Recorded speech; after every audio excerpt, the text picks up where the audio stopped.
XFL season brings us to San Antonio and the Alamo Dome for an XFL South Division matchup. Houston trying to stay undefeated in the division. A win for the Roughnecks would secure their spot in the postseason. Meanwhile, it's time to go for San Antonio. Fans filing in, knowing that Brahmas essentially need to win to keep their postseason hopes alive. Two teams of the 8 have already been eliminated during this 10-week regular season.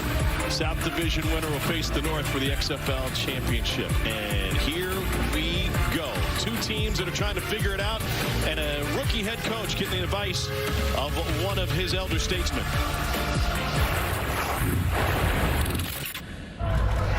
Long season. Yeah, well, you learn more and more as you coach, no matter what age, you know. So what do you tell your team on a 3-game losing streak? What do you to stay in the fight? I told them to enjoy playing football and let's not worry about everything, just enjoy playing. You know, we're lucky to be where we are. I mean, I'm talking about in this league and playing, doing what you want to do, you know. Well, and we're on the same. I'm on the same. Right on the. I'm on the right path. And I was, you know. Let's go, baby. It's the ball, yes, sir. Yes, sir. Yes, sir. Playoff, baby. Yes, sir. This is our playoff game right here. This is our playoff game now. Let's go, baby. Let's go. Hey, desperation. Desperation. I need all you guys. I need all you guys. Ready?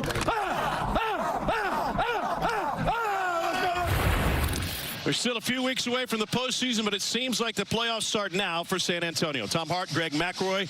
We've got Chris Budden and Cole Kublik down on the sidelines. This sense of urgency just has to be there for the San Antonio team that has yet to find good footing this year. They've really had some ups and downs. I mean, you think week 2 against Orlando, you think, all right, this team's got a chance to really put things together.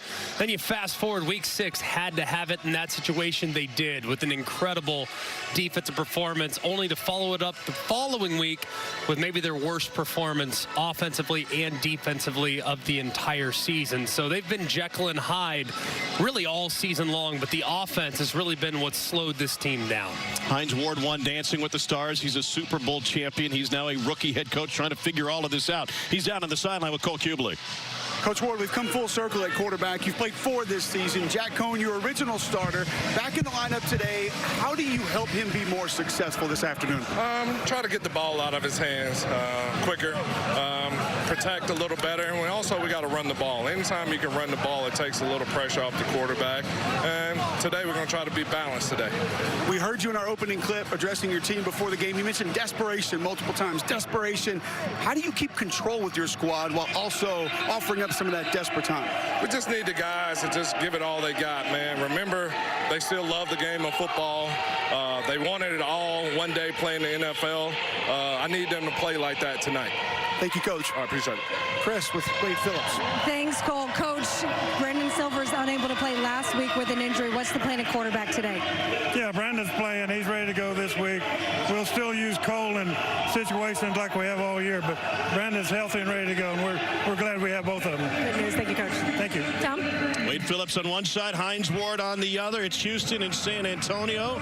Silvers knows this offense well, and Houston will start with the football. You haven't watched yet this season. XFL kickoffs looks just a little bit different. Kicker standing by his lonesome back in the 30-yard line. Coverage team at the far 35, and the receiving team just 5 yards away. John Parker Romo will kick it off. The Houston team that's favored by 6.5 points in this game. They started the season 4-0, but they've lost 3 straight. And week 8 underway from San Antonio. Dejon Lee, a solid return and a spin, but he gets stood up at the 29-yard line. So you heard Chris ask about Cole McDonald and Brandon Silvers. McDonald, a run first guy, had started last week, and now it's Silvers, who was starter the first 4 games. They were 4-0. Last 2 games, well, a lot less efficient. He has great feel for the offense and has played a lot of football at the professional level. He's been around it. He understands it. And his ability to process is what separates him from Cole McDonald. He's also a lot more consistent with his accuracy, so it's big for the Roughnecks to have him back under center. The throw on first down, pulled it back, and then was able to find Deontay Burnett. And it's a pickup of 5 on first down. A.J. Smith is the offensive coordinator. Pardon me, said he was out of bounds and incomplete before he secured it. This is going to be a pass-first offense. It is. That's really who they are. As you can see, Delonte Scott, however, number 45 for San Antonio, their best defensive player, limping off after the first defensive snap. San Antonio's defense has been its strength. They lead the league in points per game allowed.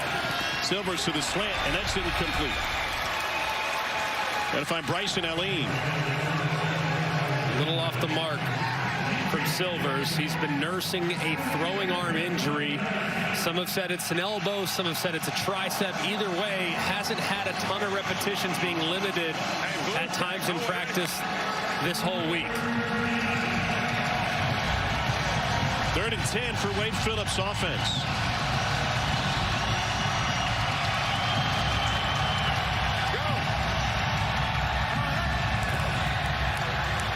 Four-man rush. Silvers delivers it on time. And that's good for a first down to Justin Smith. Nice timing here on the curl flat. You see man coverage. You know you have to put it right on the receiver's body. It's pretty good coverage there defensively from Ryan Lewis, but the accuracy from Silvers on display there for the first down conversion. These same teams met in week 3, a Houston win in Houston. Offensive coordinator A.J. Smith says we want to get back to that same plan of attack.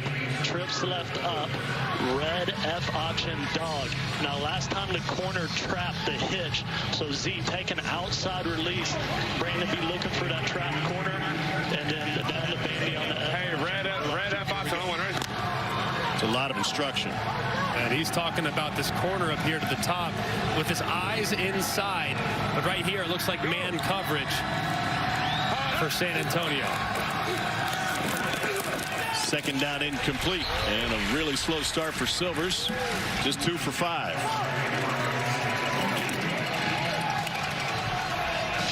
No.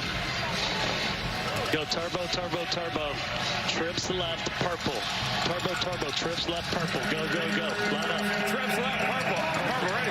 When you hear purple, there's no offensive play called here. They're going to get up to the line of scrimmage and diagnose the defense. And right here, it's looking like 2-man from San Antonio. Got San Antonio to jump. Silvers will get taken down. It'll turn into a free play as Mike Scott jumped off sides with the hard cadence. Offside number 44. Let's enforce on at the snap. Offside. 44 of the defense was in the neutral zone at the snap. This is a 5-yard penalty. It's still 3rd down.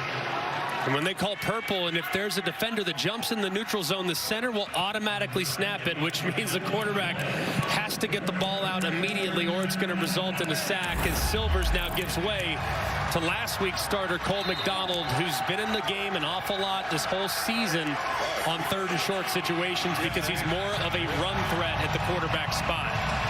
A touchdown and 1 pick last week against St. Louis. Max Borghi gets a handoff. He's got enough for the first down.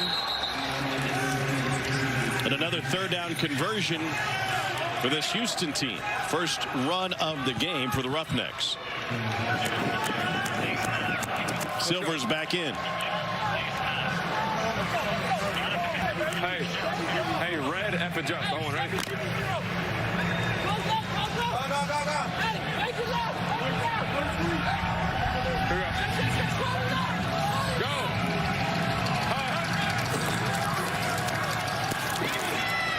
Down the sideline, Borghi with an over-the-shoulder grab.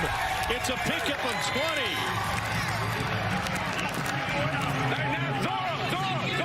And they're going to try to go fast. And this is great recognition here, and really nice job, too, by Deontay Burnett, who gets the little bit of a pick or a rub, whatever we want to say right there on the guy trying to cover Borghi, and he has a big play. Silvers takes it himself and is only able to gain a yard. Trio right, Reno. Reno check. Reno check.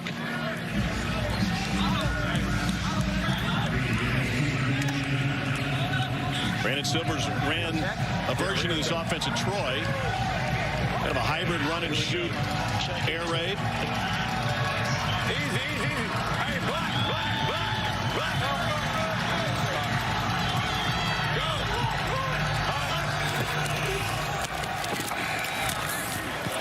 And that one's complete again for 4. First catch for Travell Harris out of Washington State. And a big hit delivered that time by number 15, Jordan Williams, who at the second level for San Antonio does an amazing job. One of the most productive defenders in the entire league, all over the field. They can heat up the quarterback, too, with great speed. Up next, they've already converted a pair of third downs. Play clock at 2. Here comes the pressure. Silvers gets away. Sidearms for a first down and more. Harris gets finally punched out inside the 5. Another huge third down conversion. A really nice job here, stepping up by Brandon Silvers. You see the wide rush around the right-hand side. He steps up, keeps his eyes downfield. Harris uncovers, excuse me. He makes the accurate throw for nice run after catch as well. Just a great job of Silvers moving up in the pocket and continuing to keep his eyes downfield. San Antonio, one of the best quarterback pressure teams in the league. Hines Ward wants to use the timeout here. He wants to challenge. Hands to the face. You want to tackle? Yes. To the face. Yes. By which tackle? Left tackle or right tackle? Right tackle. 79 right tackle. And you hear I got a good look. Every coach has one challenge in the XFL. You can challenge anything. You can challenge penalties.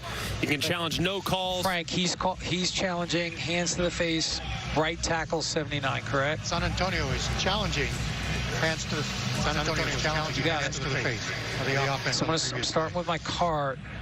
Again, there's a rip, there's a quick hand to the face. I don't see anything prolonged. Go to that end zone shot. I was looking at it. James Moore's the right tackle. Mike Scott the rusher. End zone shot shows me pretty much the same. His left hand is on his head. He's looking at his left hand on the back of the helmet too. Hines is. Left hand on the back wall. His hands in his face. Fouls to right hand. I don't see anything prolonged. He doesn't pin the head back. Frank, after review, there's no foul for hands to the face. There's no prolonged action. There's no forcible blow, and he doesn't pin the head back. So the ruling on the field. No mask. There's no breath. Okay.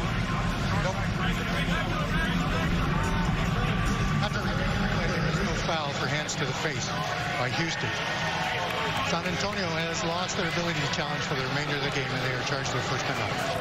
And it's rare that the coaches, this is by far the earliest I've seen a challenge used in the 7 weeks and change already. As you can see on the right side, the hand is up close to the face mask, and it can be engaged, but doesn't feel like it's prolonged. And you heard Dean explain exactly what boxes need to be checked for that hands to the face to be called. Didn't feel like there was enough there.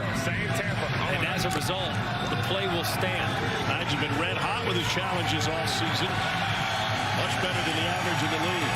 Borgie the running back. First and goal for Houston. 11th play of the opening drive. Borgie trying to find some space. It's taken down after a gain of a couple. Jack Kerner, the safety from Iowa, came in to make the stop. Regular. Strong left, nasty. H-orbit, Broncos stare. Z glance. Strong left, nasty. H-orbit, Broncos stare. Z glance. H-orbit, Broncos stare. I'm really only focused on the word nasty. That means it's a tighter alignment. So nasty, that X to the top, or technically the backside receiver, he's in a tight alignment. Orbit means the receiver's going around him. The throw. Caught! Touchdown, Houston. Deontay Burnett. Nasty leads to 6. And now in the XFL, they can choose what they want to do from a point after perspective. There is no kicking here. Good start. Good start indeed. Cashing in on a 12-play drive. Why on? Same Broncos. 0-1. Ready? They are 0 for 7 going for 1 this season. You see the options available.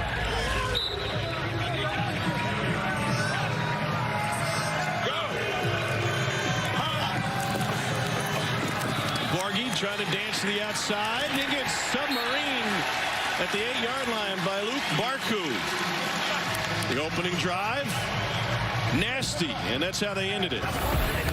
Not nasty if you are a Houston Roughnecks fan. Great play-action fake in the middle. You find the glance right around it for a nice opening drive touchdown as Houston's on the board. There it is. There it is. Touchdown.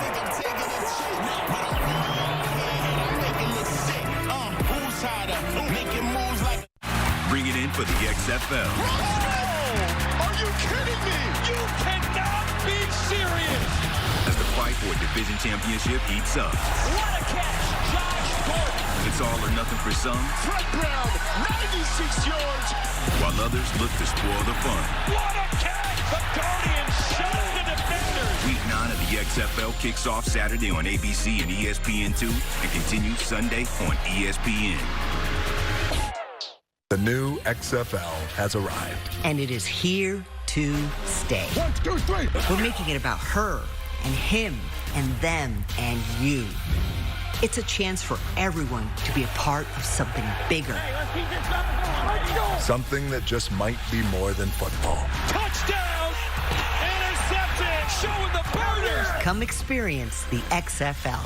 Don't wait. Get your single game tickets now at xfl.com/tickets. The XFL on ABC is brought to you by Progressive. The right call to protect your home and car. And the Brahmas out in the field of the San Antonio Brahmas in the Alamo Dome. That's 79 Cattle Company located just outside of San Antonio. And in the business since the early 1920s. Those are not Brahma bulls, but cows nonetheless. The same family, I suppose, but slightly different. Slightly different. As different as a steak and a milkshake. Austin Jones, who just signed this week, he'll handle the kicking duties for Houston. Fred Brown back to receive for San Antonio.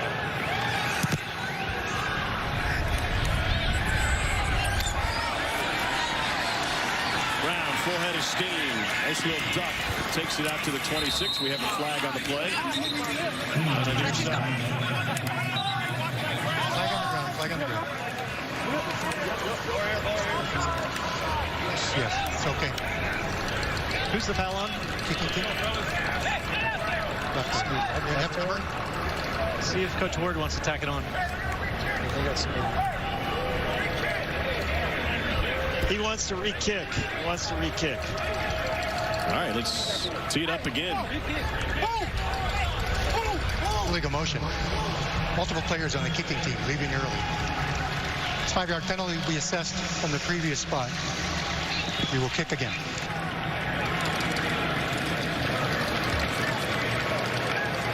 Gonna give him a mulligan. And of course, you cannot move if you're the kicking or the return team until the ball is caught.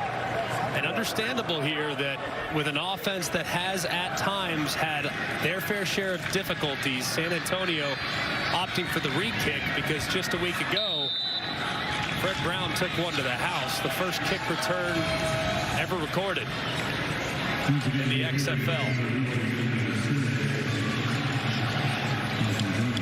So Brown sneaking up towards his 10-yard line. It's going to be a short one. Takes it at about the 18. Couldn't find the first hole. And gets bounced backwards. Brandon Silver has led Houston to an opening score. Here he is with Chris Budding. When you miss a week, you get right back into rhythm. What was working on that drive? Yeah, a couple, passes I got to complete. But, it's good to be back out there with the guys. How you feeling after the injury? I feel good. I felt good all week. Told Coach Wade I was good to go. And, he gave me the thumbs up. So, I'm out here trying to sling it around a little bit. Awesome. I appreciate it. Awesome. Thank you.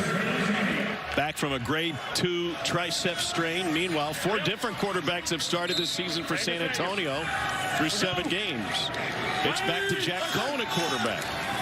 Former Wisconsin and Notre Dame standout, and his first pass is complete as he works it in to Landon Akers. So here's the background for Jack Cohn. Made his mark in the Midwest, helped Wisconsin the Big Ten championship game, and they ended the season in the Rose Bowl in 2019 before transferring to Notre Dame, and he came out slinging. It set a Notre Dame record in the Fiesta Bowl for passing yards. Eventually signed with the Colts as an undrafted free agent.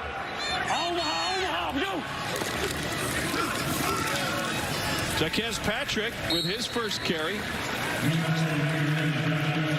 Jack Cohn is a very cerebral player. Great understanding of the offense, great understanding of down and distance and situational football.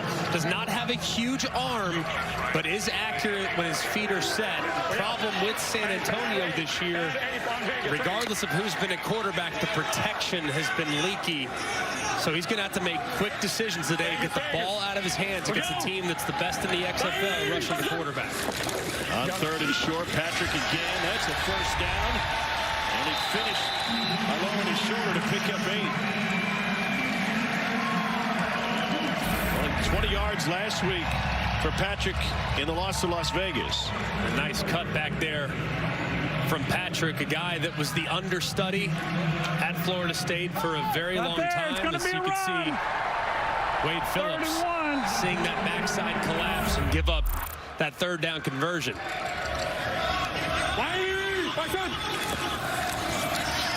Cohn working it to Patrick, able to thread the needle for a first down. And coming out of Florida State, some big moment experience for Patrick. Absolutely, and he was really the change of pace back there at Florida State. Didn't get as many opportunities because Dalvin Cook was the guy in front of him. Doesn't mean he didn't have talent. He's really good. Straight line, he's 240 pounds. He can get downhill. Proving, though, in the XFL, he can be a factor in the passing game as well.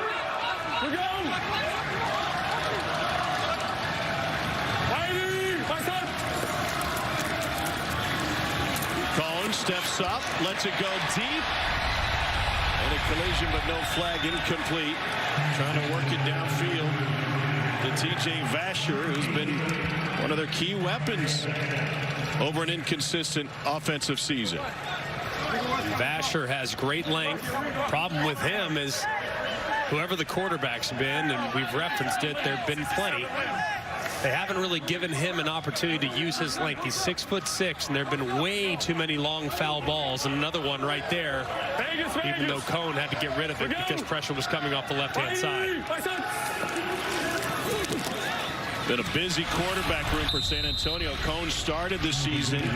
Juwan Pass started last week against Las Vegas. In between, there's Kurt Bankert and Reed Sinnott. Bankert suffered 3 fractured ribs last week. Was able to finish the game, but they weren't positive that he'd be able to go and be effective this week. And they added Paxton Lynch this week, too, former first-rounder. Most recently having played with the Orlando Guardians. So quarterback has been very up and down for San Antonio. Shift in the pocket, and that's complete for a first down to the 20-yard line. Landon Akers had a big game last week against Vegas with 75 yards on 6 grabs. Nice job here by Cohn, sliding in the pocket, buying just a little bit more time to allow Akers to run the over route. He squeezes it in between 2 defenders and picks up another big play. It's been a really nice start for San Antonio offensively. 8th play of the opening drive. Patrick again. They've shuffled offensive coordinators. Jimmy Johnson is the play caller. Let's go nickel 13. Nickel 13. Somebody get Nick. Nickel 13. Left hash. Let's go toy right, F back. Bad Twix, F gum. Hey, bad Twix, F gum. Bad Twix, F gum on Vegas. Ready? I've never had a bad Twix. They've gone Twix in the past. It's been a little bit of a screen. So let's see if they run that screen to the left. Go around. There you go. Now you should have a screen to the left. Should be good against pressure. Patrick sneaks out. Good hands. Got through the first, got through the second. Jaquez Patrick. Touchdown, San Antonio.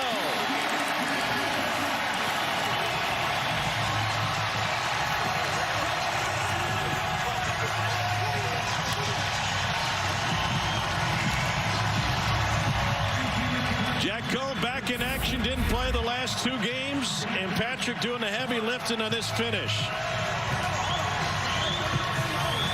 Really close. They're looking at it. Great call. Pressure off the left-hand side.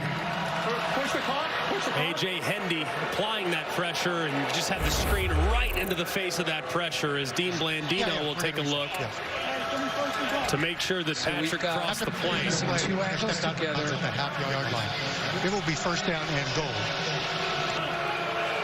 Let's see, Dean's already done with it. He's very quick right there. As you can see where the ball is, where the foot is out. And they stitch those 2 looks together. Dean makes a quick adjustment, and it'll be first and goal for San Antonio. But don't take this for granted. They had 4 opportunities against these Roughnecks a few weeks back. First and goal. And they were stopped, which ultimately led to them losing the game. John Hillman in at running back.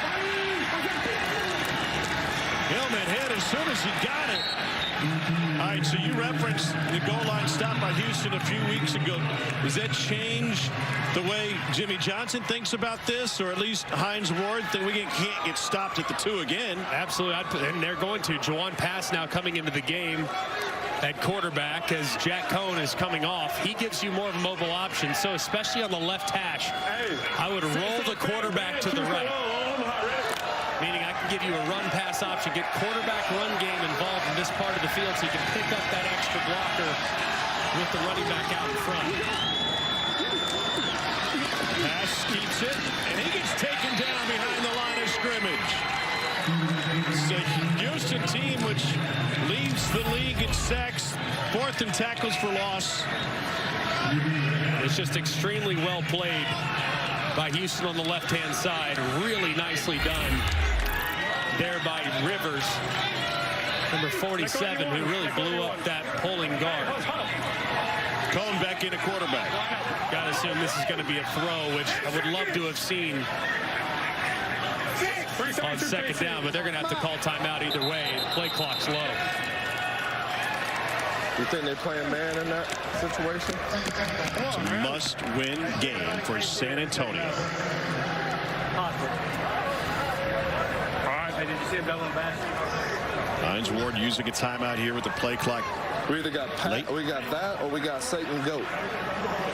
Which one do you think? Satan Goat or? Huh? Let's go nickel. And you wondered here, he's probably telling his OC, 4 down territory. Right here. Trips right beta. Let's go 74 Satan Goat. Trips right beta. 74 Satan Goat. Critical play here. Good? Yeah, we got one for both sides. 74 on Vegas, ready. Here's Satan go. It makes me think sit and go, perhaps, by number 88, Alize Mack. Let's see if they go with a double move at the tight end, who's lined up at number 3 on the bottom. A couple of domers, Cohn and Mack. Pressure, and Cohn goes down! Devontae Beckett was the first one in there, and William Likely delivered the knockout blow. 24th sack of the season for the Roughnecks. And this is just overload, cover 0, bring the house blitz. The ball has to come out immediately. And when you were working a double move, which looked like that's what they had on, you just don't have time to allow that route to develop. A great call defensively by Brian Stewart, the DC. They'll settle for the 3. John Parker Romo knocks it through from 26 yards. And what was a promising drive gets stuck inside the 5-yard line. Oh, we got the quick out up there. He got to throw it. Kick it. We're on the red. We're regular. Watch this.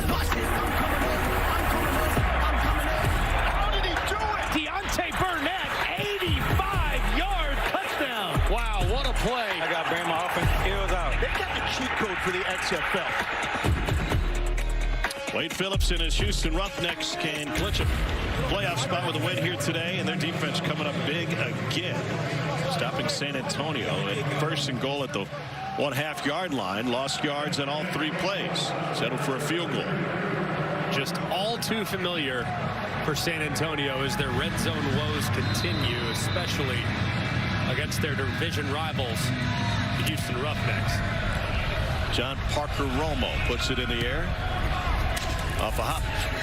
Dejon Lee looking for the sideline. And popped out of bounds. Let's get you to Chris Budden.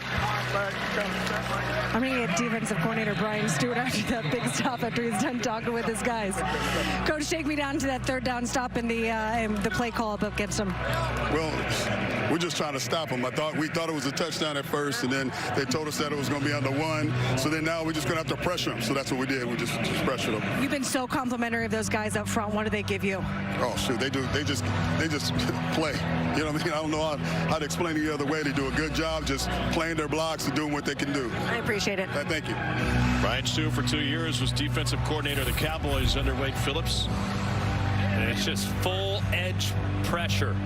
You have one-on-ones, and if you're in an empty situation like San Antonio was, you want that. You want that empty pressure because you know there's not going to be any overhang in the secondary.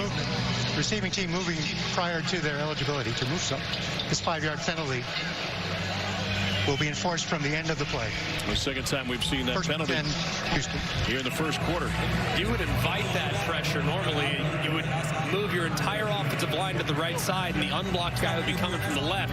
So as a quarterback, you can move to your right and deliver the ball accurately somewhere out in the flat to the right or to the back corner to the right. But that time, they didn't get the protection adjustment, and it led to a big 3rd down stop and the forced field goal. Brandon Silver's 6 of 9 through the air.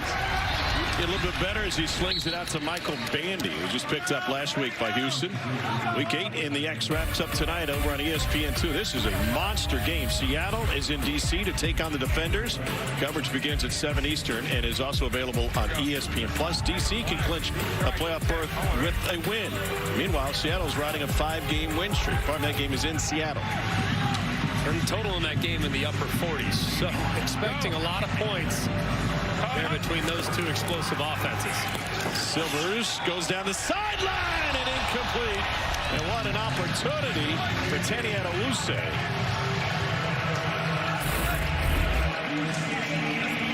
As you can see, they are dropping that corner inside. Eyes are completely in the backfield the entire time. Silvers throws right exactly where Adewuse wanted it. And Hines Moore, the former all-pro wide receiver, saying that's why you play defense right there. You got to reel that thing in on the sideline. 3rd down 6 for Houston. To the slant, 1st down and more, and plenty of running room for Justin Smith, who takes it all the way to midfield. 21-yard gain. You mentioned that San Antonio's playing a lot of man coverage, about 90% so far. Yeah, I would say probably right at that 90% mark right there. You get such a great route against man coverage. It's a simple slant. You're running away. You get a receiver with quick action. You get immediate separation. You hit him in stride on time, and he's got room to run after the fact. Does Brandon Silvers want to see a lot of man coverage? All day long.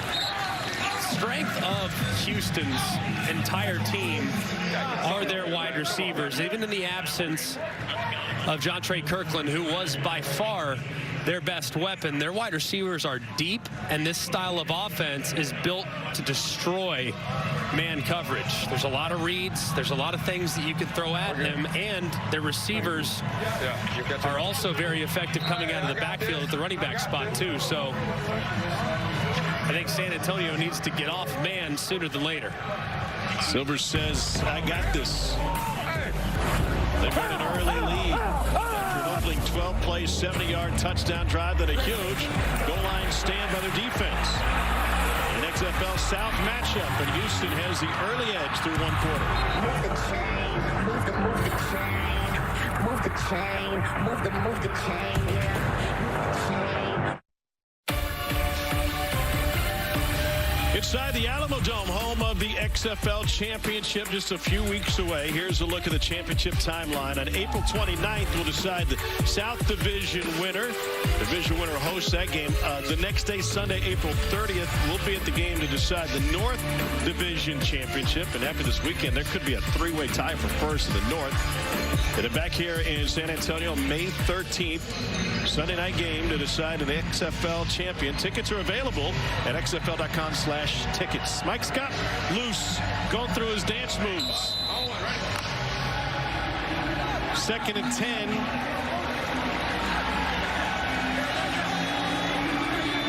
For Houston.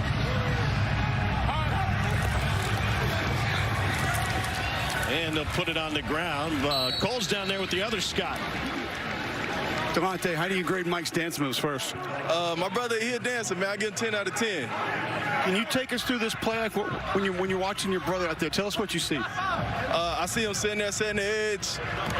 When they try to bring the ball to us. Just take us through right here. Watch the play and take us through. All right. 3rd down.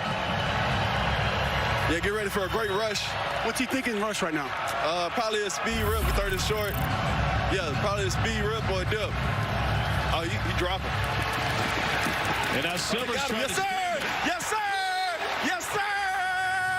Hey, full group effort, baby. Robert D-line out here, baby. Deshaun Downey with the sack, man. Check that boy out. Spin the Rooski. Yes, sir! 55, hit that boy with the spin move. Let's hit him. There's a spin move he was talking about. By Deshaun Downey, played his college ball at UMass and knocked the helmet right off of Brandon Silvers on 3rd down. Tell me about that spin move. Man, we've been working all week, man. That's on the whole D-line. We just been working. That's it. You set it up earlier in the game?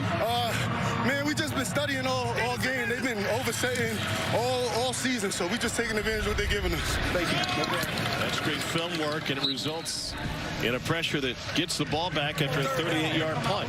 I'm pretty impressed right there with Mike Scott. I think he told us what every single defensive lineman did on that specific play. He said, oh, he's dropping. Oh, spin move. Like, he knew every single thing without seeing a replay or anything. Cole, how did he see all 4 rushers at the exact same time? If you talk as much trash as he does in-game from the sideline, you have to pay attention. Because he does not stop talking the entire time. Every time he's off from the sideline, he's running his mouth the entire time. Love that. Delonte and Mike, brothers from Texas. Played at SMU and Oklahoma State, respectively. Jack Cohn on the move. And a little bit of room after the catch for Deion Yelder. It's a pickup of 6. 28 NFL games under Yelder's belt. Originally signed with the Saints as an undrafted free agent in 2018 out of Western Kentucky. And these 2 tight ends for San Antonio are weapons. Yelder, big, physical at the end of the line of scrimmage. Really your more traditional tight end. And then you have Alize Mack, the former Notre Dame Fighting Irish tight end, who is really athletic and a real factor in the red zone.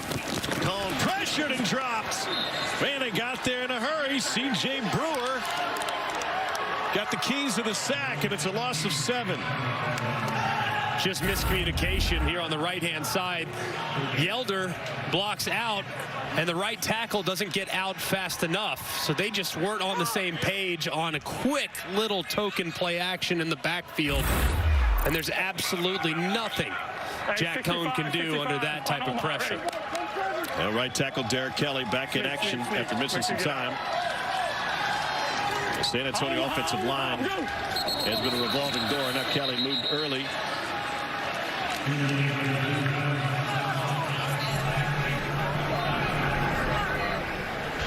Neutral zone infraction. The 33, the defense. It's a 5-yard penalty. Still 3rd down. Ryan Stewart and Wade Phillips both saw something different. All right, here we go. Here we go. Tommy Richmond, San Antonio offensive line. Dwayne Wallace getting his first start. He came over from D.C., been on the roster for 2 weeks. And Mike Brown, his first start of the season as well. He's only been on the roster for a week and a half. Wallace, 62 at left tackle. Yo, Vegas. We go. San Antonio caught a break. The neutral zone flag, 3rd and 6. Cohn going back to his right. And that's Basher. And that's a flag, but a 1st down catch.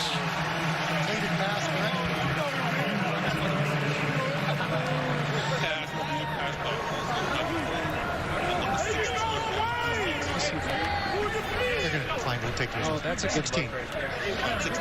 Hold on, 16-1. Holding for 16 of the defense. His penalties decline. The result of the play is a first down. It's Raleigh Tejada who got flagged.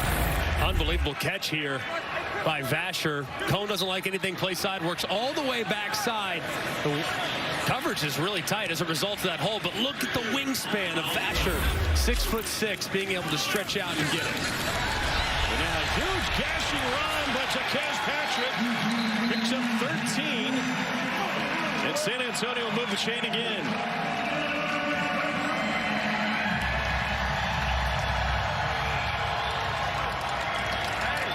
Bad Gazelle alert on Vegas, ready.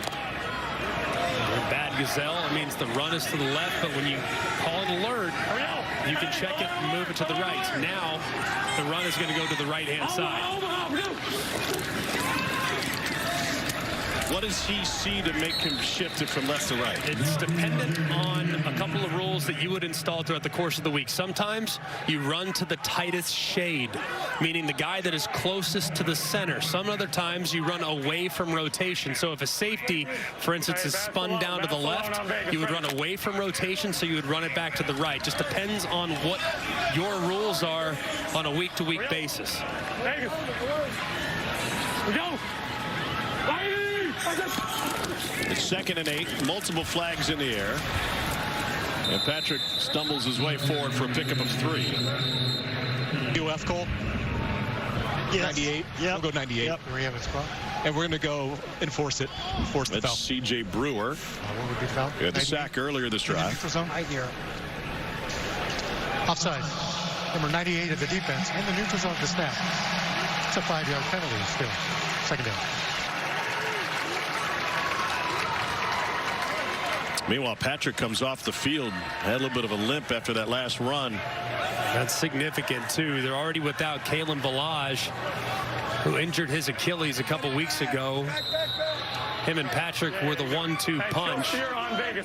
And then in his injury, Patrick really became the go-to guy. So now it could be up to John Hilleman and Kevin Marks, who was recently acquired.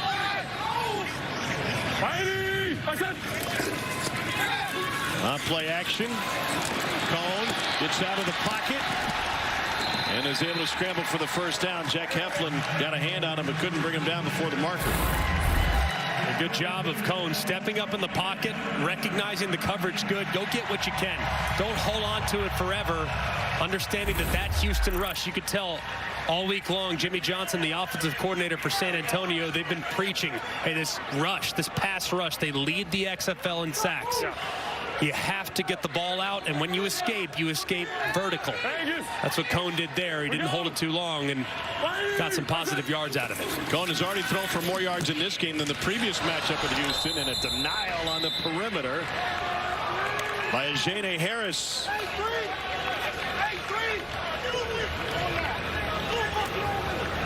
Stay nickel. Let's go 7 fact. 269 dragon card. Come on now, let's get a completion. 7 fact 269 dragon card. Let's go. 2nd and 10. Vegas, we go.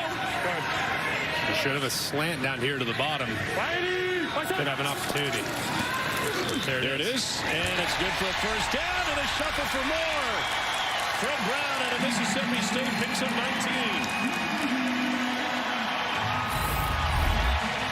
Nice job here, recognizing where that hole in the zone is going to be, gets the ball out quickly, and picks up another nice gain with the completion. Cone 7 of 10 for 90 yards. Vegas.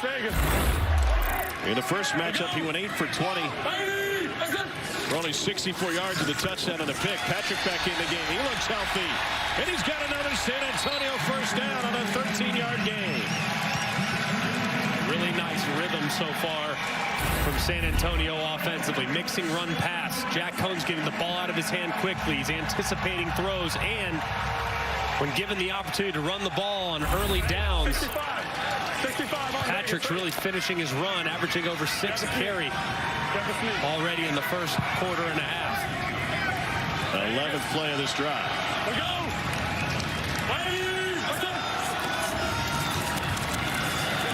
Cone got tripped up and gets taken down. Jack Heflin with the sack. Glenn Logan of LSU was in there as well.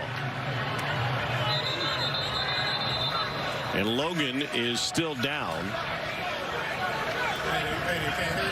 Well, Jimmy Johnson have a little bit more time to think about the next play call. Logan, a 4-year starter, part of that incredible national championship team in 2019 at LSU under Ed Orgeron. And in the time he got out of college, signed a deal as next in line WWE deal. 6'3", 300. You want to see him coming off the top rope? Yeah, I'm good with that. Yeah, put it this way, I bet the WWE guys are glad he's still playing football. That's right. Probably a safe. Keep the pads on. Yes. So Logan off to the side. We got 7:41 to go in the second quarter and a timeout here at the Alamo Dome.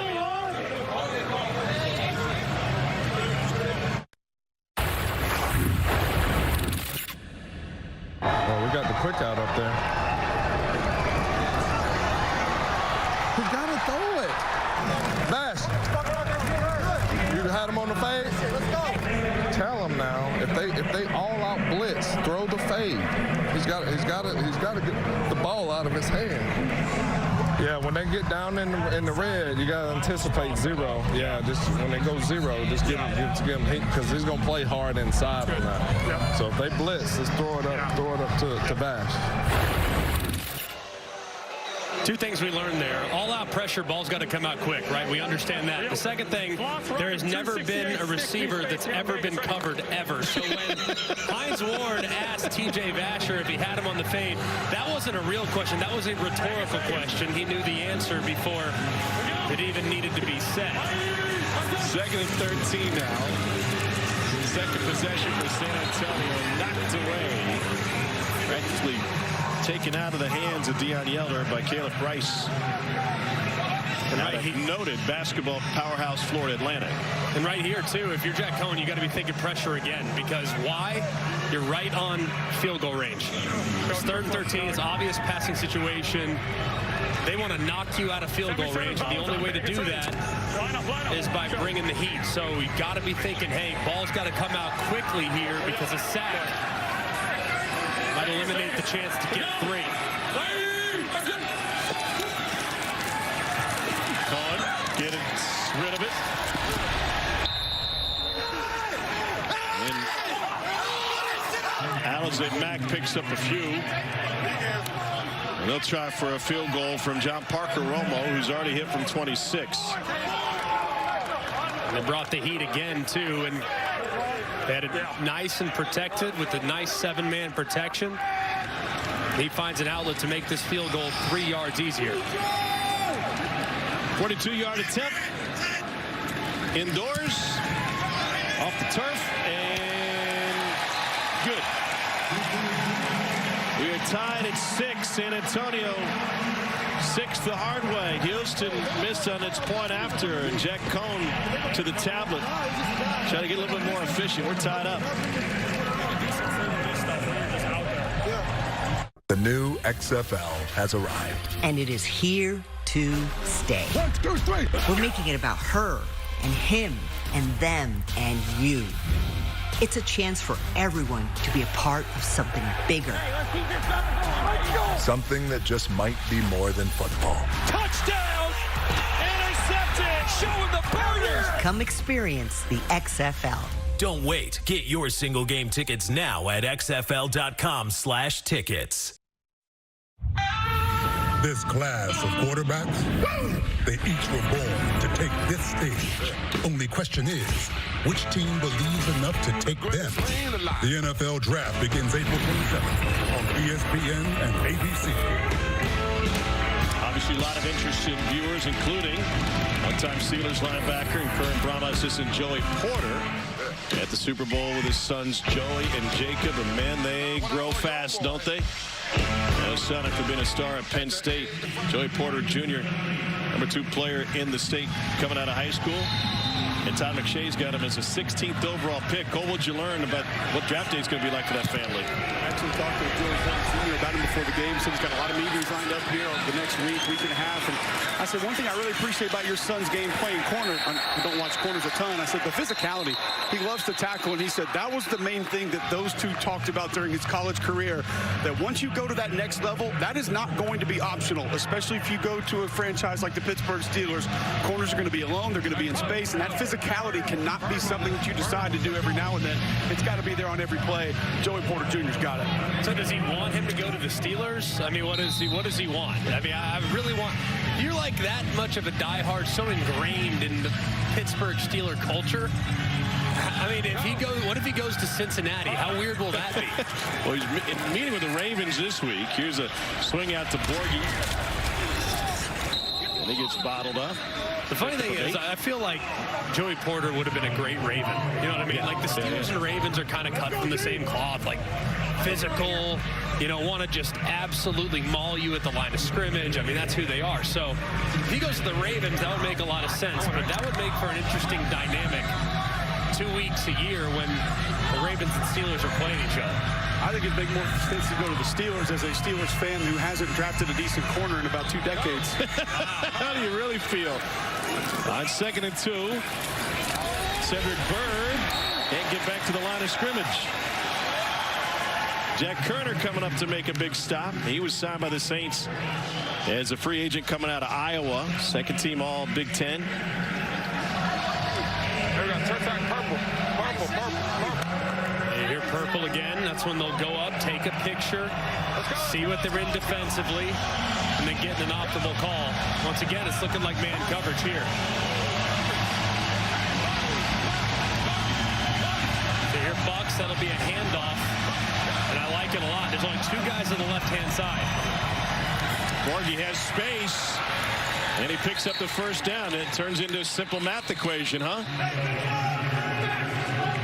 G-Mac, A.J. Smith was telling us about that on the field before the game. He said, I feel like I can get that defensive front seven misaligned on a regular basis. He did it the last time those two teams met and obviously found a way to steal yards again right there. And right there, you have 2 defenders on the left side of the center. You also have leverage with the center against the defensive tackle. You pull a guy around, and next thing you know, football's all about numbers and leverage. That time, numbers were very much in Houston's favor. Silvers with a hitch. Here's the goal. Open, but incomplete. Deontay Barnett, intended receiver. Okay, here we go. Go Charger. Trips right up. X-Pac. F-ship X-Pac. Blue. Trips right up. Blue. So A.J. Smith's Manila folder last week had pickleball champion written on the back of it. He said that was a message to my nephews in Utah who think they could beat me at pickleball. Just a little reminder. On 2nd and 10, a bullet incomplete. And a flag down. Trying to get it to Justin Smith. He got taken down before he got to the middle of the field. Okay, right there. I see it. I'm on the ultimate too. Boom. Where's my flag? Defense 28. Flag good. Jack Kerner in coverage. Pass interference. 28 of the defense. The penalty is a first down at the spot of the foul.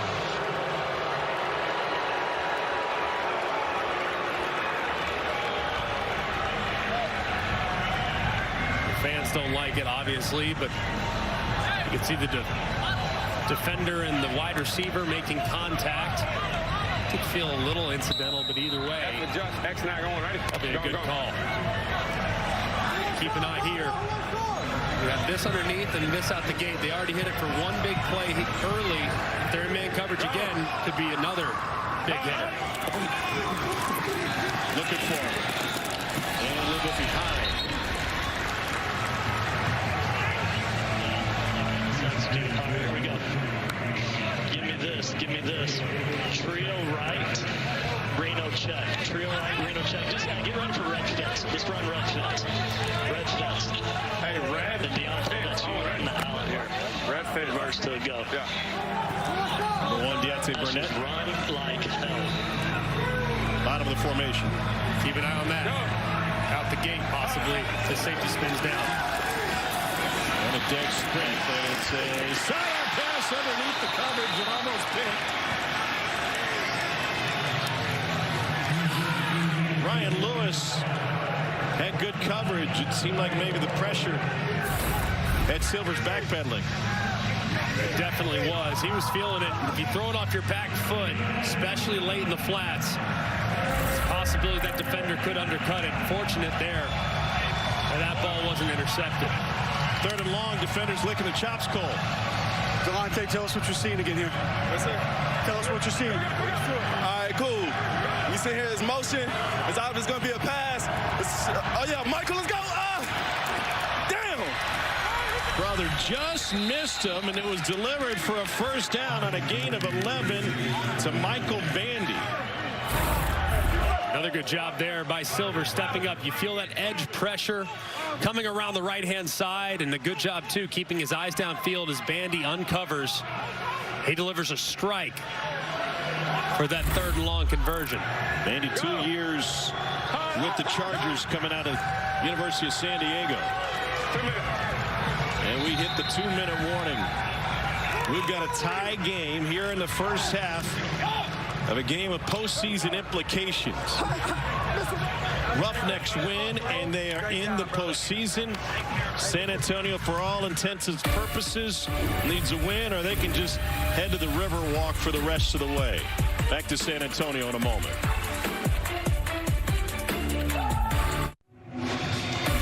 It's already been a thrilling Week 8 in the XFL. St. Louis won in overtime in the Dome yesterday.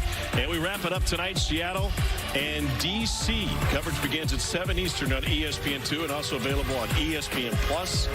The Dragons can clinch a playoff berth with the win. And Seattle, riding a 5-game winning streak, can tie for the North lead with the W. That's going to be a heck of a game. I can't wait to watch it. And Ben DiNucci, the quarterback for Seattle, can he keep a clean sheet? Because he's a walking turnover. Man, if he keeps a clean sheet, they're going to be tough to beat. Silvers lets him go, and he finds Deontay Burnett, who's now going across the grain. Burnett, a 54-yard run from sideline to sideline to pick up 5 yards. Wow. I mean, Brandon Silvers just got absolutely destroyed. Watch off the right-hand side. Gets beat inside, and he gets high load in the backfield. Let's take a listen.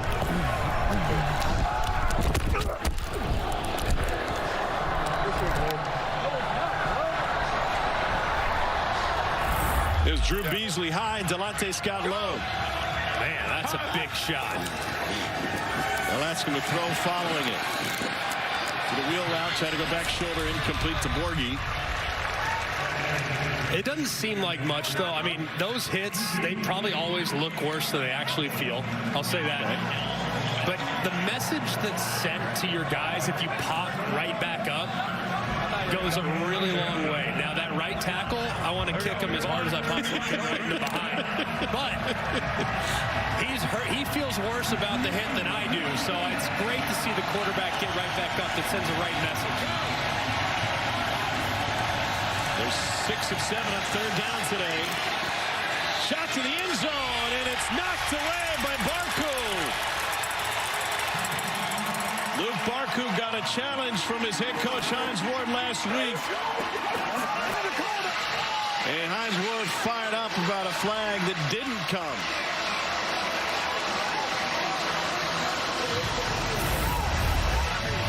So Barku, you start winning some of these matchups, you're going to the NFL. Fantastic recovery. That's a great job of tracking the football. I think Hines probably wanted some type of OPI because you saw Barku get pushed outside initially off the release.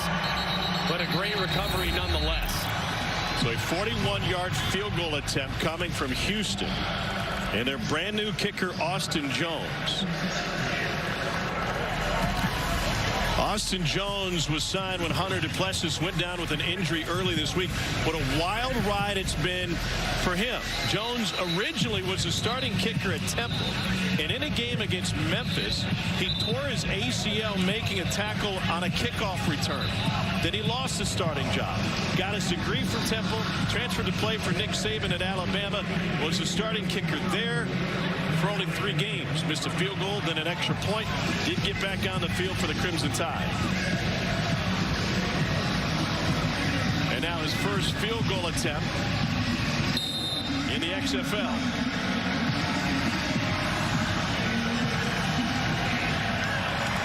From 41 yards in the lead.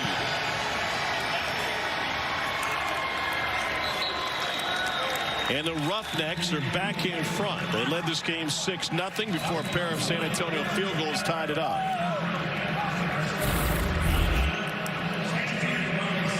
Perfect snap, matches laces. Nice high arcing kick. Right through the middle. And Houston takes the lead by 3. So we got 15 total points in this game. The over-under is 38.5. Pick your flag out and then put it back. All right, I'm telling you, I'm about to blast y'all if y'all don't sit there and make the right call. Make the call. You saw was holding. You saw was holding. He was about to call it. No, I'm about to blast all y'all. I'm about to blast all y'all, man. Y'all killing us. Y'all killing us. Joy, get back, get back. Get back, get back, get back. Hines Ward certainly has a sense of urgency. I'll tell you what, I can probably take Hines' wrath, but if Joey Porter starts going after the officials, that might change some of my decisions. He has been on him for about 2 straight series, too. I've been standing right behind him. I know Hines would go in there, and he's not afraid of a little toughness, physical stuff as well, but Porter might scare me.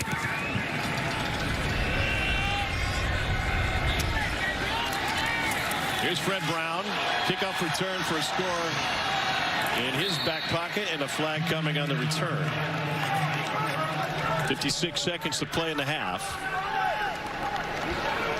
I was going to mention low-scoring first half, which is the norm for San Antonio. They typically come under the total. During the return? But we had some very long drives, and we'll have limited possessions in this game. And just not very effective in the red zone either. We're 31 to the return team. It's a 10-yard penalty on the spot of the foul. First down, San Antonio. I mean, this thing will stay under all day long if they keep settling for field goals.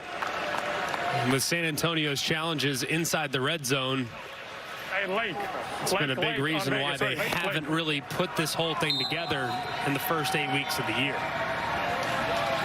Vegas, we go. San Antonio started 4 different quarterbacks. Cohen back as the starter now. Coming back from injury, and he'll flick it out of bounds. Past the line of scrimmage. Cohen 8 of 12 for 93 yards in this first half. A good decision there. If they do want to go 2-minute operation, which I wouldn't necessarily recommend with this starting field position, you throw it away to preserve the time. But knowing that Houston has 2 timeouts at their disposal, that might be one where I would have told the quarterback to slide, stay in bounds, and take this thing into half down 3. A little bit low and incomplete to Landon Akers. And now Houston, if they can get off the field here, you got to think they have at least 1 timeout at their disposal, depending on what San Antonio decides to do offensively, and they're going to have great field position. So there you go. You hear Wade Phillips telling them immediately what his plans are before the ball is even snapped. Line has dropped to Houston and given 4.5 now, and that goes for a first down to Fred Brown. Clock will stop after the first down conversion.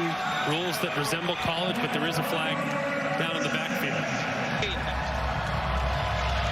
Personal foul. Roughing the passer. The defense number 17. This 15-yard penalty will be added to the end of the play. Automatic first down. As DeAndre Johnson A flag for roughing the passer. There we go. I didn't think that this was necessarily roughing the passer. I mean, he's engaged, does kind of go a little high. You make contact with the quarterback's head, you're going to make that happen, but I don't know. Finally. Somebody gave us a call. I think that one, I'm not sure it's a makeup call, but not the most egregious roughing the passer I've seen. Another flag down. They go over the top to Alize Mack. Notre Dame going to Mack. Pick up of 7. Offside defense, number 45, lining up neutral zone. They want to take the penalty, so it'll still be first down. John Daka, guilty party this time. Offside. Number 45 of the defense was in the neutral zone at the snap. It's a 5-yard penalty. It'll still be first down. Cole, how does it happen? How do guys that close to the football line up in the neutral zone? Well, a couple things. One, you're always trying to push the limit. You always want to try to get as close as humanly possible. And a lot of times when you look down, you lean a little bit further out. But there are certain plays the center can do with the football where he kind of inches it a little bit forward when he addresses it and maybe potentially gets you into that neutral zone. You just got to know where the ball is and make sure you're Can't imagine a center engage in gamesmanship like that. About 2 inches he just gained right there. Yeah. That's how McElroy spots his ball on the green. Move the corner up a little bit. Pressure on Cone. And incomplete. 28 seconds left.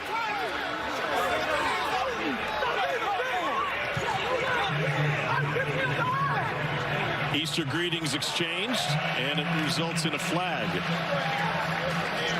We have intentional grounding. He's going to go 10 yards.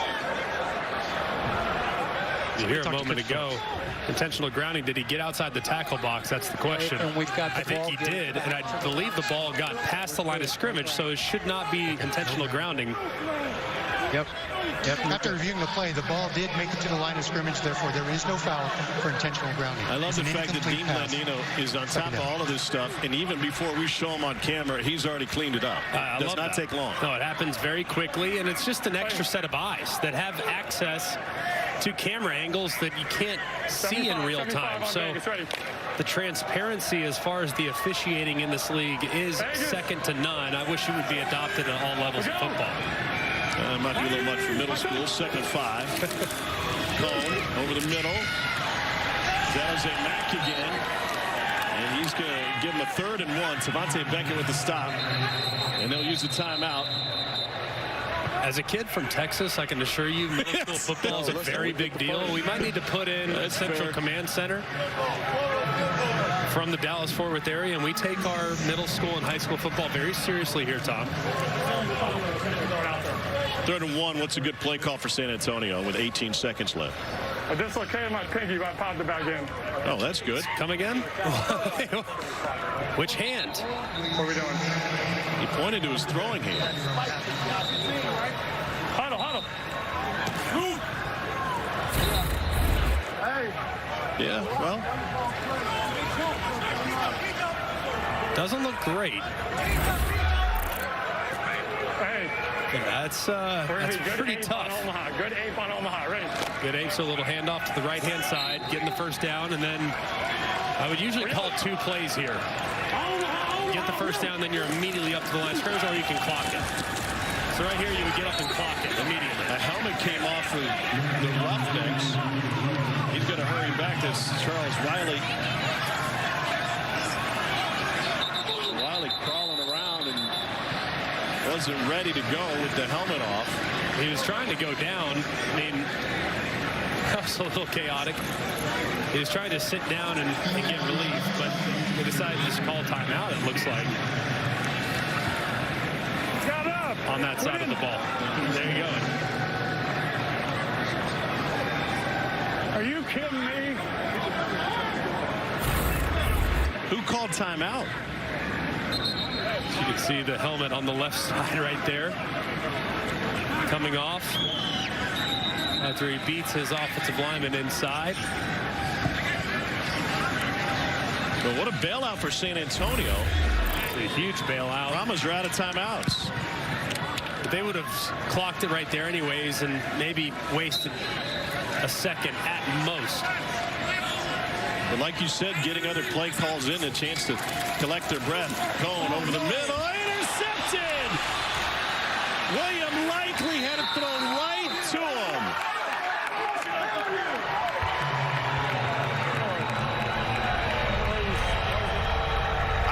if that's a read, Greg, or it's a lack of execution for a guy who just had his pinky dislocated.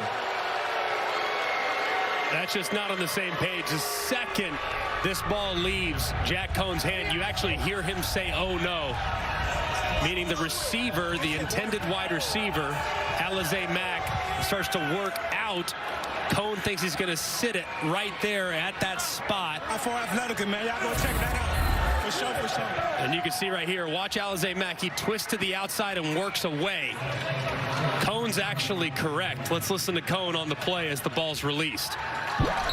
Whitey! My son! Oh, no, no, no.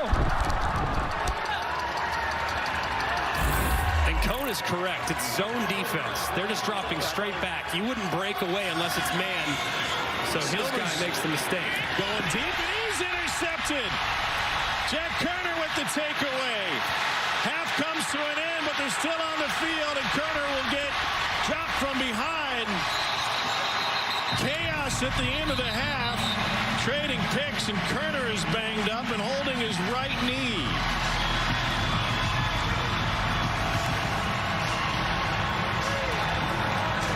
Well, Silvers was going to take a shot. No worse for wear on the Houston side, but real concern with Koerner of San Antonio. Just a greedy decision here from Silvers. Can't get enough on it. Koerner's over the top, and he makes the play and ends the half in exciting fashion up until the end when he gets hit low, and it looks like that right leg gets buckled underneath him. Just hope that young man's okay. You can see what Jack Koerner means to this defense. The majority of the starters and reserves were out there to check on him right away. Some still singing around, just trying to make sure, check on him, make sure everything's good.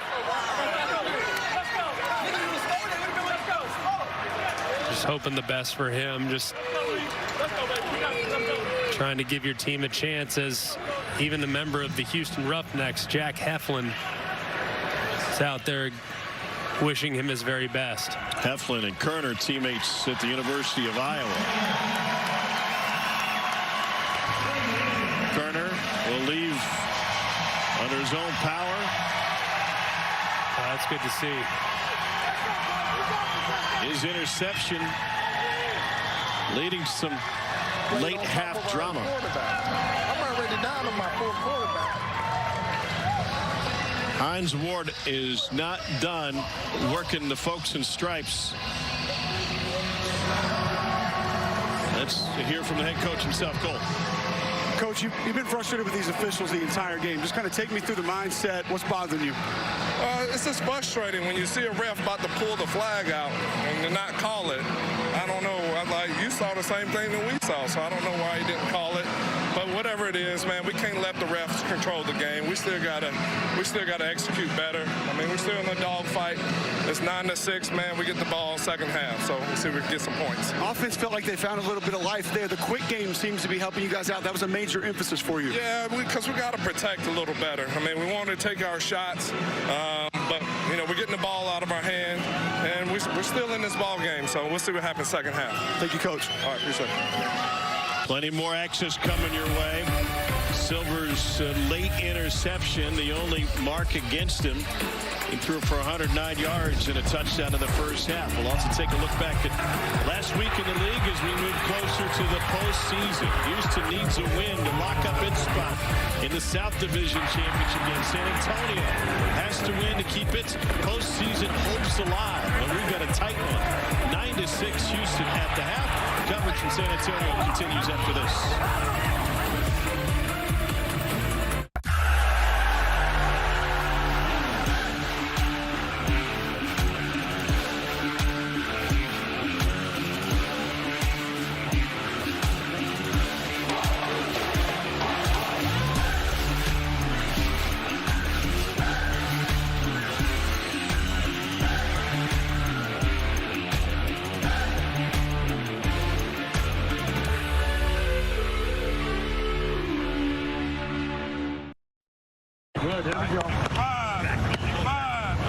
47. That's that Cole McDonald. Yeah. University of Hawaii. That's a lot of boys. He got drafted in the NFL. Did he? With Arizona. Right. Okay. My name is Cole McDonald. I'm from Southern California. Went to University of Hawaii. I play quarterback.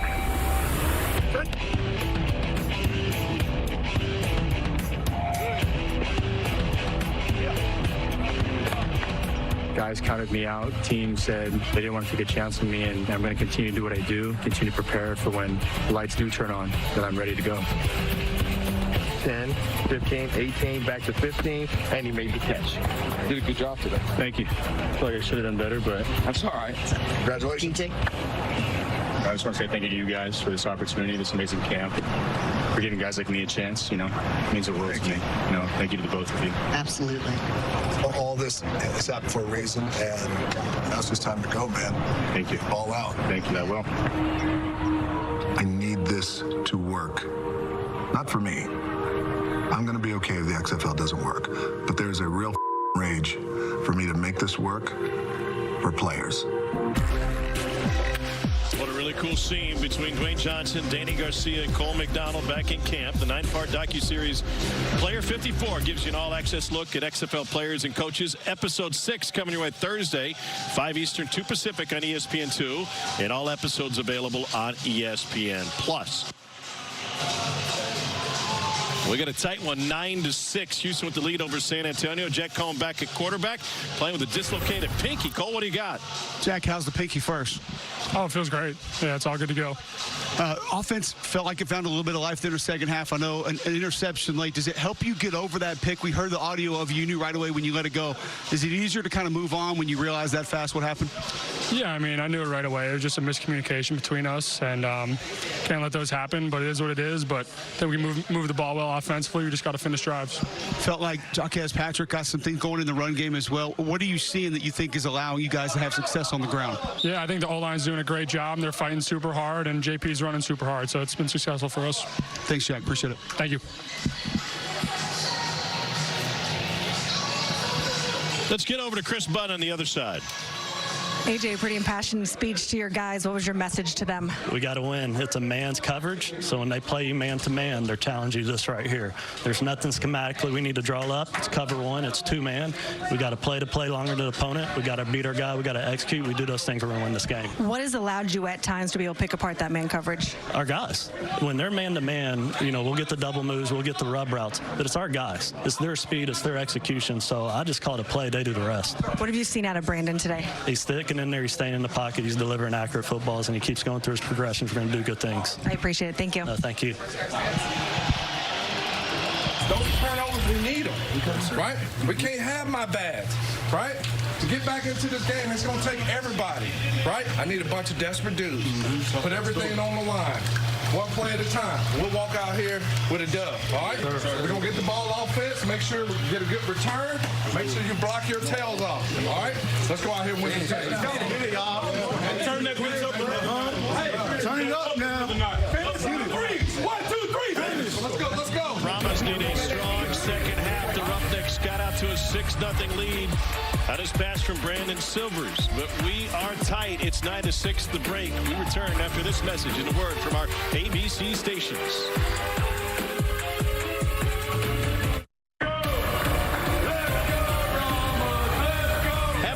From San Antonio, and an offensive-minded affair as Houston has a 9-6 lead. We aim towards the second half. Tom Hart alongside Greg McElroy. Great work by Chris and Cole down in the locker rooms. This is a San Antonio team that every time they take a step forward, the team seem to take a step back offensively. Yeah, they got to finish drives. I mean, they're doing a pretty good job right now moving the football. They're mixing run-pass, and then, boom, critical error. For instance, you lose 3 or 4 yards on 1st and goal from the 1.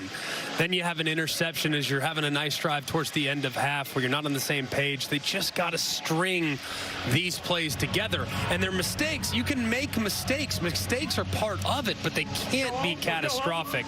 And unfortunately for them, most of their drives have ended as a result of a fairly catastrophic mistake. Including the last one, which ended on an interception from Jack Cohn. A miscommunication with his tight end, Alizé Mack. Brett Brown on the return. Stood up at the 25-yard line. Let's take a look at the first half stats brought to you by Progressive. Roughnecks, as expected, getting it done through the air.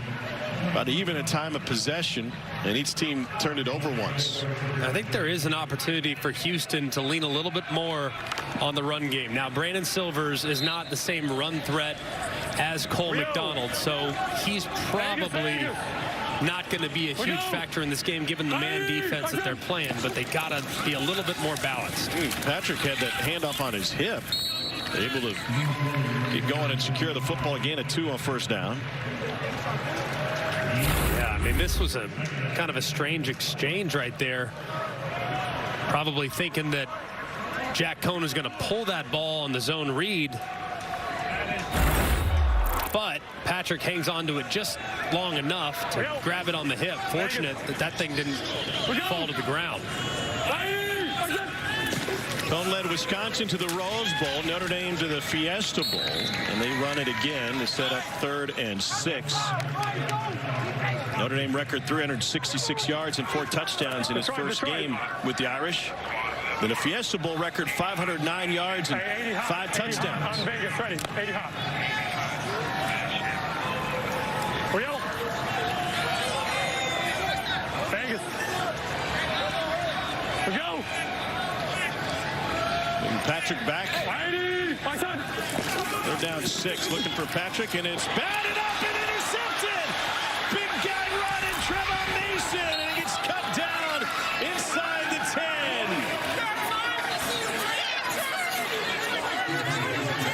We're that close to a fat guy touchdown.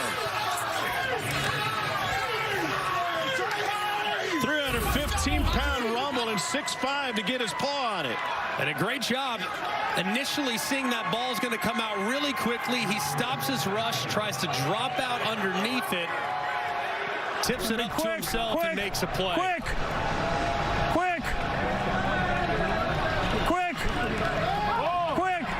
Got it. Go.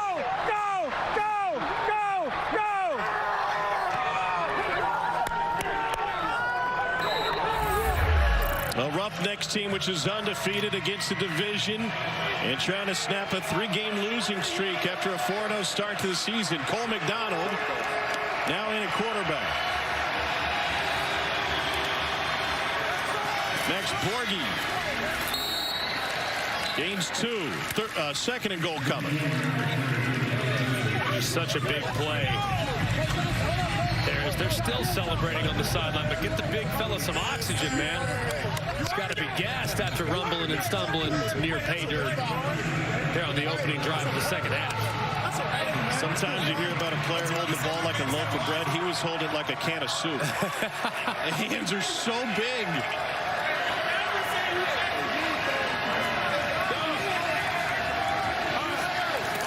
Now 2nd and goal. Shot. Touchdown. 5-yard strike to Garrett Owens.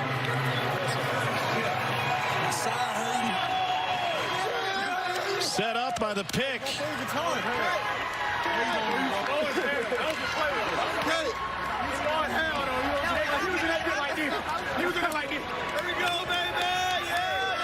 The punt provoker has made the trip to San Antonio, and his team with the lead. They're going to go for 1.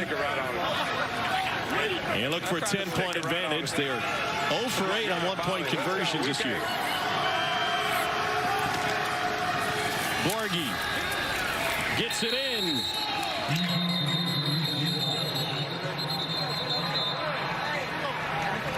There is a flag. Number 10. He was on the line of scrimmage and went in motion. A Justin Smith flag. Illegal motion. Offense number 10. On the line of scrimmage, went in motion. It's a 5-yard penalty. Try will be from the 7.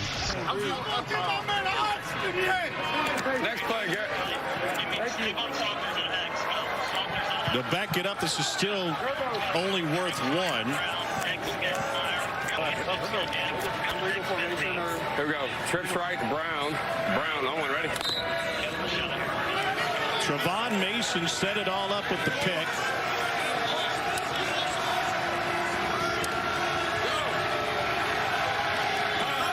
Second chance at one. Safety blitz to the end zone and incomplete.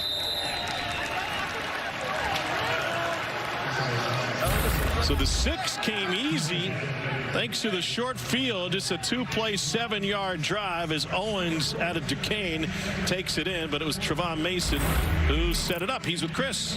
Yeah, Mason, glad it took a little bit to get to this interview. We're breathing real hard. How are we feeling right now? I'm tired. My hip hurt. I thought I was going to hurt the quarterback. I got to get a redo on that one. Take me through what you saw in that pick. Man, I ain't going to lie. I seen the lineman wasn't really blocking me. And I sniffed it out, smell a rat, scream. I seen him throw it. I tipped it, but I didn't think I was going to catch it. But it came back to my head. I said, oh, baby, let's get it. Then I tried to score, and then it was just... How badly did you want to score, and how'd they catch you? I don't know how that quarterback caught me, but he caught me, though. I don't know. I need to get back in the lab, for real, because that was bad. No way a quarterback should have caught me. You're going to hear about that tomorrow. By the way, I've been told many times by coaches and players, please do not interview him. You're going to have a big head after this moment? Nah. Very humble. You know what I'm saying? Very humble. They just say that because I be talking crazy. I say what's on my mind. Yeah. That's all it is. Thank y'all, man. Thank y'all. Appreciate it. Humble just like you two guys up there. That's right. Although we can jump over a phone book. He said he was going to hurdle the quarterback. He didn't get off the ground. Solid return for Fred Brown. He said, I thought I was going to hurdle the quarterback. You got to have the excuses built in. He said, oh, man, my hip hurts. Like, I like it because you know tomorrow when they put this tape on, because of the result, you can absolutely crush him. Like, you would never crush your boy after he makes a bad play. But after he makes a great play, sure, you can wear him out, especially if you get hawked by a quarterback from behind. He said he snipped it out. You could hear his head coach yelling, quick, quick, quick. Even before the pass, Jaquez Patrick carrying the load, pickup of 7. It was a great play, great recognition. And now it's going to be important for San Antonio to kind of bounce back. So far, they've been their own worst enemy so far. Good. Need to get back to trying to establish the line of scrimmage, mix some run pass, get their quarterback re-engaged. Interceptions on consecutive possessions for Jack Cohn in San Antonio. They went field goal, pick on their 4 possessions to this point. Let's go nickel. Let's go 6-pack. Let's go 268 Dragon card. 268 on Vegas, right? Dragon card. Yeah. 3rd down 3. Vegas. They're 5 of 8 on 3rd downs today. Should have an opportunity for the slant right here and a flat. They hit it earlier for a big first down. Pressure from the edge. Cone incomplete. He had Fred Brown.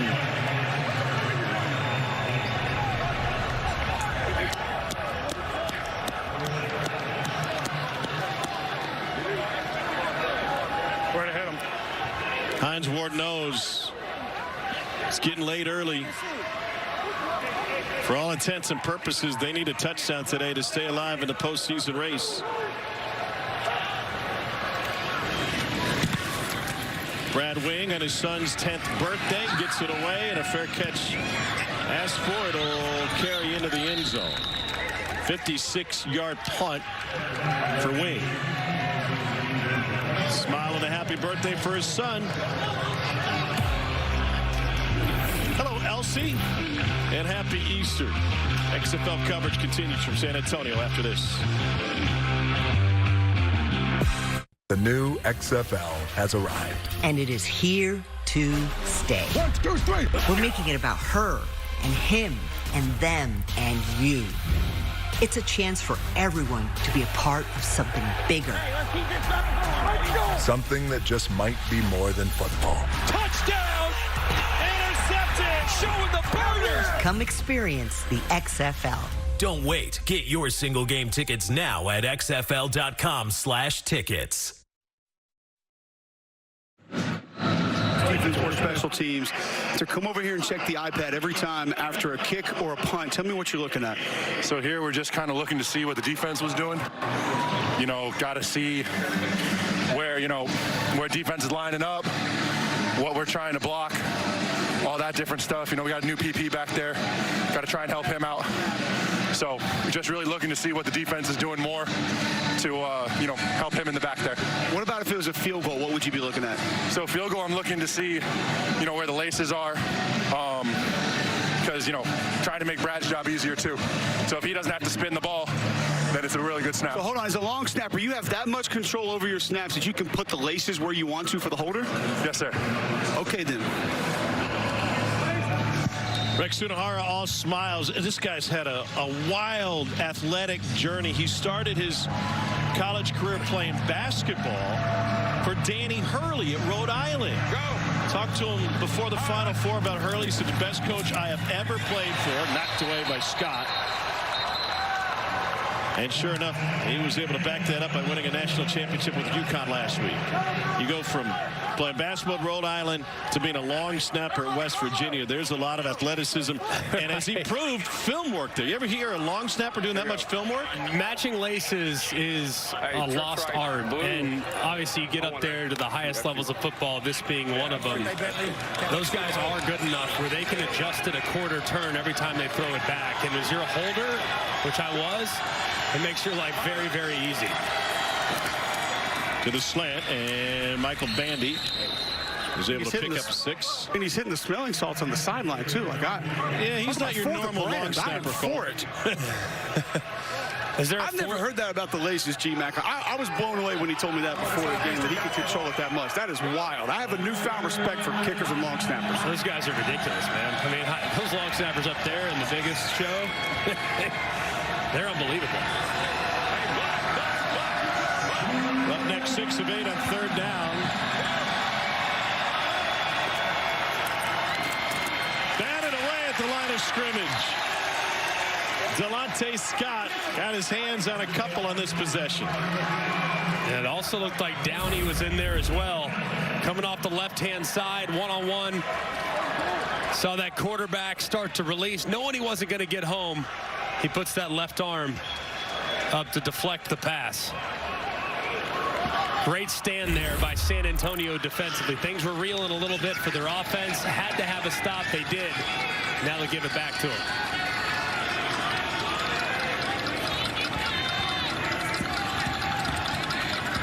Terrell Bonds back to receive this punt from Race Porter, and a delay of game. Offense. 5-yard penalty. See, Cole, you gave the long snapper and kicker and punter way too much love, and now they take a delay of game. Come on, man. It's a law of averages right there. You give them love, and then now you have to take it away. It's just the way things work. Return to the mean. That's all it is. Brian Corey's the long snapper for Houston. Played at Division III Carnegie Mellon and was a school record holder in sacks before moving on to the Indoor Football League, the Spring League, the CFL, XFL, and some time in the NFL. They come after it and almost got it. And the thing checks up and takes a San Antonio bounce, a 29-yard punt. Week 8 of the XFL wraps up tonight. DC and Seattle to take on the Dragons, 7 o'clock Eastern on ESPN2. DC beats Seattle 22-18 in week 1.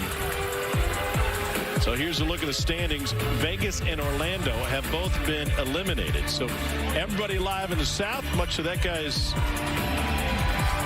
chip, love, and desire, and we could have a 3-way tie in the North with the Seattle win tonight. Tiebreaker is division record, and DC still a huge advantage there. Tonight's game's going to be off the charts. I think, look, it's close because there's obviously 3 great teams in the North, but I would say that Seattle might be the most interesting team, and they just signed Philip Lindsay, the former Denver Bronco, a guy with a lot of juice at running back. So that team is extremely interesting. DC's first loss of the season came last week against Orlando. And meanwhile, Seattle red hot. DC with a win would host the North Division Championship. Keep them undefeated. You saw Ryan in division, I should add. Ryan Lewis helped off the field a moment ago by the athletic training staff. John Hilleman able to pick up 8 on first down. You hope Ryan Lewis is okay as he was helped off now in the medical tent. Very emotional as he was going to the sideline. And San Antonio with another nice 1st and 10 run to open the drive. Now what can they do with it? Jack Kerner still hadn't played this half after getting injured on his interception to end the first half. Hilleman with the spin move. And he might be just short. Nope, it's good enough for a first down. Good individual effort here. Wasn't there initially, but you see him spin inside. Beckett over pursues, gets north and south, and picks up just enough for the first down. Vegas! We go!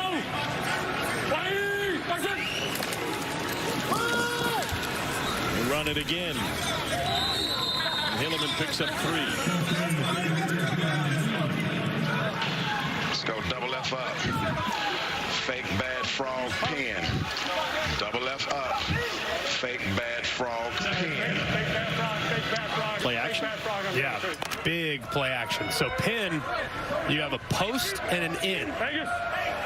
So this will be your big post, and this should be your in off of hard play action and full protection. All those runs to set up this one, and they have to dump it off to Hilleman. There's a flag down in the secondary.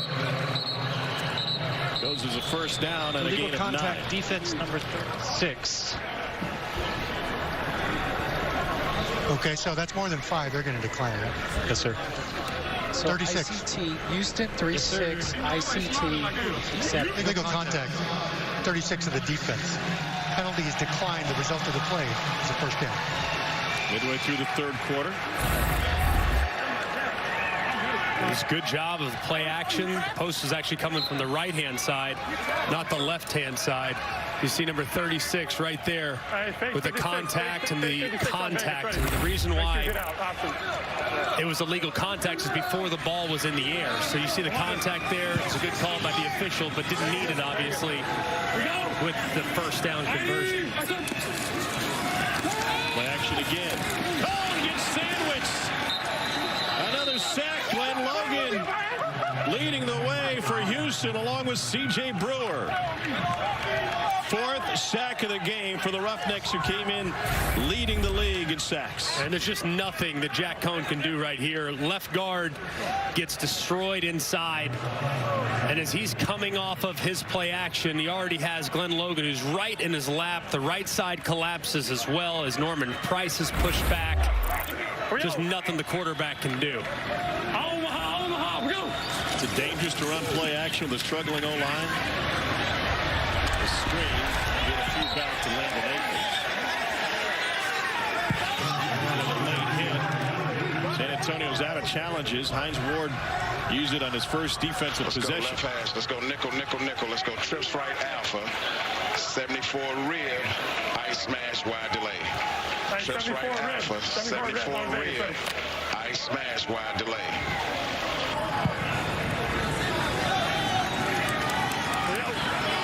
Here's your wide. That'll be your outlet if your smash isn't there. You might have a smash in one-on-one here. Cohn trying to run. Oh, he got walloped. And there's a flag on the play. Jordan Mosley delivered a hit.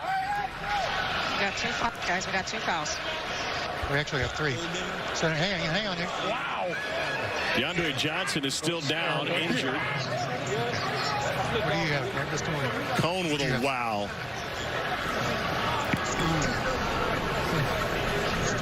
defense. Holding offense, number 59. Okay, so we have 2 holding fouls, Yes. one by each team. Savante Beckett is also Offset. injured. It's going to be a hold. Cancel. Yes. We're going to What was replay the number again, Milton? hold 59. 59 San Antonio, OH. 59 offense. There are fouls by both teams. The penalties will offset. Holding with 3 of the defense. Holding with 58 of the offense. Ball will be returned to the previous spot. 3rd down. A good job of stepping up. Nothing open downfield. Saw the hold downfield. That looked like it was where Jack Cohn was going to go, but look at him finish. Understanding the down and distance, knowing you have to get, he also says wow at the end as he gets hit hard along the sideline. 268 on Vegas, ready. Yeah. 8th play of the drive. Vegas. We go. My son. 4-man rush. Pocket collapses again. Don't have to move his feet. And that'll bring up 4th down. And the excitement from behind Jack Cohn coming from Charles Wiley. And San Antonio just seems severely limited in what they can do with this offensive line play. And when it's obvious passing down situation, it's really difficult. They're a team that absolutely has to stay on side and stay on schedule because their tackles are really struggling against the speed. They're going to try a 59-yarder here from John Parker Romo. This one's going to come up short and wide and no good. Good field position for Houston. Roughnecks can secure their spot in the South Division Championship with a win here in San Antonio. XFL returns after this message and a word from our ABC stations.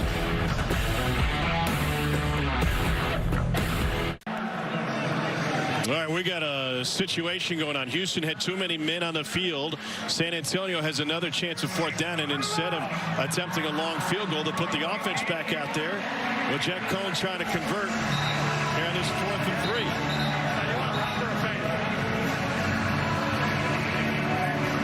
3. Want a pop or a fade? Who's he talking to? Vasher, maybe? They're 7 of 12 on 4th down this season. Vasher would be the guy you would look at.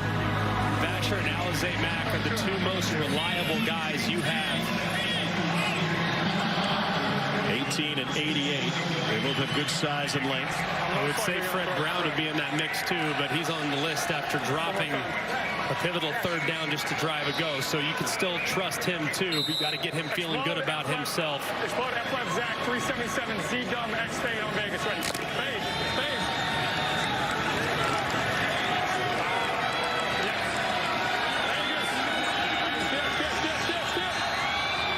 Pivotal play for San Antonio.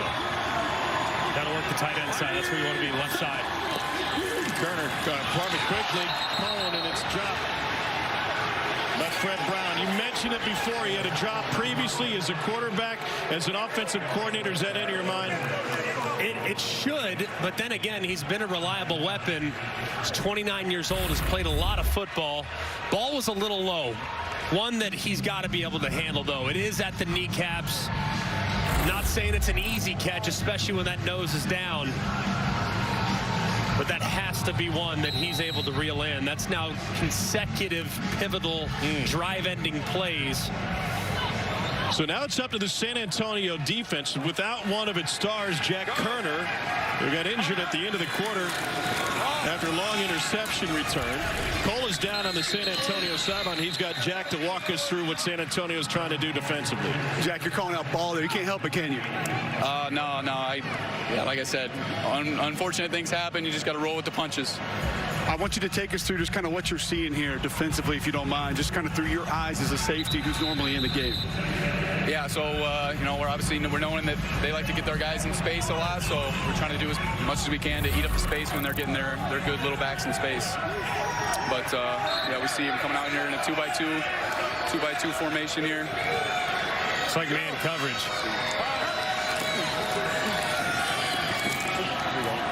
And And Silver gets to the outside.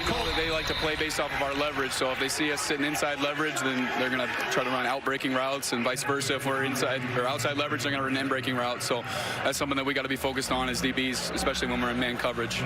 Is man coverage something you guys had confidence in playing in this game? Absolutely. We have confidence in our guys. You know, line up our guys against their guys, and we got confidence on our side. So just going to take a little bit more attention to detail and tighten it up. And I'm not worried about it, my boys. Take us through here. What you see? Here we go. There we go. Great tackle by Sean there. Great tackle.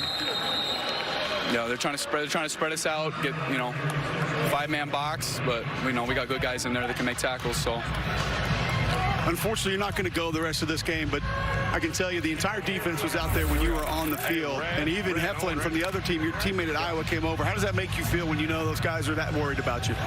It means the world to me, you know. Those are my brothers. I treat them as such, and it just means obviously the world to me when that can be reciprocated to me, and that's why I won't go in the locker room and ice it up, and I need to be out here watching. I need to see that. Oh. I need to be out here for my boys. I need to feed off that energy. That's what's going to heal my knee up better than anything. That's leadership right there. You Hawkeyes stick together, huh? You know it. You know it. That's from the program, Kirk Ferentz on down. That's how he runs his program, and that's how we carry it into the programs that we go to. Thank you very much. Yeah, of course. Thank you. Great job, Cole. There's his teammate, Jack Heflin, former Hawkeye. And you see the brace on the knee. No helmet for Kerner. He will not play again today. We'll wait and see post-game what his long-term prognosis is. 3rd and 7 for Houston. 3-man rush. A bullet incomplete. Trying to fit it into Bandy. Did they go zone that time? That time it was actually man with a +1. So they went cover 2 man. There were 2 safeties really deep. And then underneath, they were playing man across the board. And when you have cover 2 man, he referenced the leverage, you play it inside leverage. That's why the outbreakers are your friend.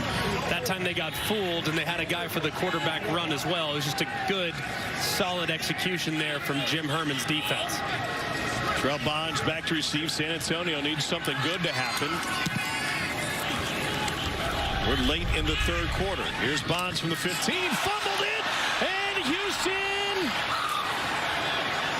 had an inside path on it. Now they got to untangle everybody. Turned into a game of hungry hippo underneath there. Who came away with it? We got it. Wow. And Davis is able to recover it for San Antonio. I don't know how he got that. As you can see, the ball's muffed initially. It looked like, oh, it's still bouncing around underneath there. I mean, Ben Davis is nowhere near the pile, and there he is, gets on top, and then pulls it away immediately. Fortunate break there for the Brahmas. Ryan Corey, the long snapper, had it right there to take. Well, Ben Davis played for Nick Saban at Alabama. And no matter your ranking coming in, he always pushes to his guys who want to make it to the next level. You better be able to excel on special teams. Absolutely. And right there, I mean, a little lucky, sure, that the ball bounced your way. But, man, as soon as he had a hold of it, that ball was going nowhere. They'll run it with Jaquez Patrick, who picks up 3 on 1st down.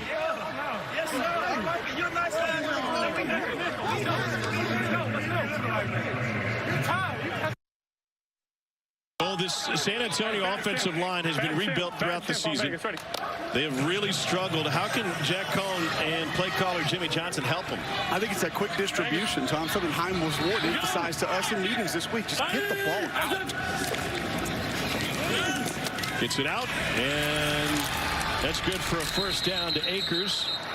Pickup of 9. And that's a good play on the RPO. I agree with Cole. I mean, get the ball out quickly, but receivers got to make the play, too. I mean, there have been a couple drops today that are borderline inexcusable.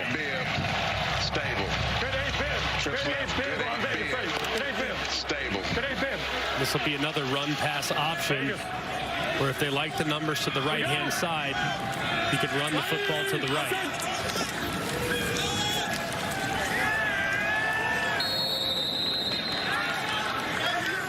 That's Patrick with the run and Bryce with the stop. Obviously feels like a lot, but it's worth reminding everyone this is a one-possession game.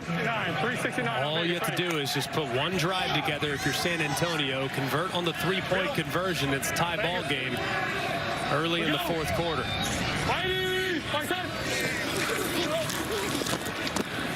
Over the middle to Alize Mack. He's got a first down. Pick up a 14 that time. And an injured player for Houston as we approach the end of the third quarter. There's life for San Antonio. Down 9, which in this league is a one-possession game.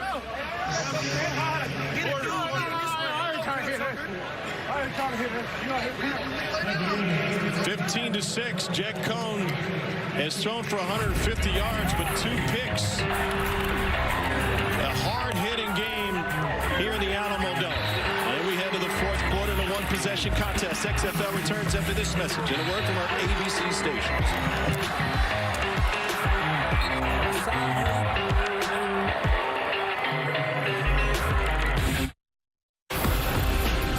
The Roughnecks defense started this game with a huge goal line stop, and they've just continued to put pressure on the quarterback. Yeah, and they came into this game this week leading the XFL in sacks with 23. They continue to apply pressure, and they lead the XFL in interceptions. They have been very opportunistic. Wade Phillips, of course, has made a living for 40-plus years figuring out ways to attack the quarterback and make life difficult on him, and they've done that today. You see the 4 sacks already, but there are countless quarterback hits that Jack Cohn has taken as the Roughnecks pressure continues. We start the fourth quarter. Houston leading by 9. Cohn thought about going deep, instead checks it down to Jaquez Patrick. How about the coverage down on the back end? Every time they want to go deep, it seems like either they don't have time or Houston's got it covered well. No, it's really impressive. They've been very disciplined at the second and third level. Those safeties, while it is an aggressive group in the front 7, meaning linebacker and defensive line, the safeties have been very disciplined. They haven't let anyone get behind them all game long. Second down 7. Patrick got tripped up. Drew Lewis out of Colorado with a tackle.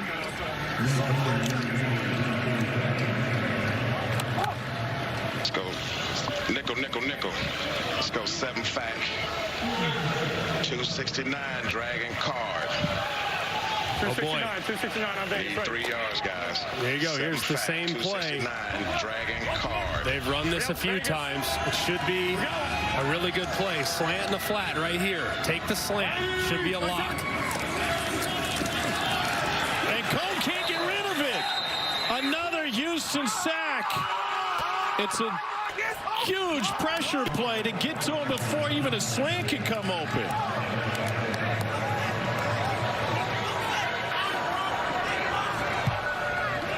And it was well covered, too. The slant took a half second to materialize, but just a really good job up front. You see the pressure off the right-hand side, not on the same page. Right tackle and Jaquez Patrick not accounting for who is going to where. And it results in a quick sack and a big miscommunication there by San Antonio's offense. Chauncey Rivers, 5 games in the NFL, and here in the X, a huge sack. There's a flag down. Scrimmage before the ball was kicked. Number 20 kicking team. End of the kick is the 13-yard line, so they can have it at the 18-yard line or out of bounds inside the 35. The ball comes back to the 35, so that's where we're going to go from. Who left early? Number 20 kicking team. Illegal motion. Number 20 on the kicking team. Downfield illegally. This 5-yard penalty will be added to the end of the play, which is a big touchback. He's first down for Houston returns at the 40. instead of kicks out of bounds, and so they'll bring this thing all the way out to the 35-yard line. Our Sunday night baseball matchup tonight is the final of a 4-game series between the Padres and the Braves in Cobb County.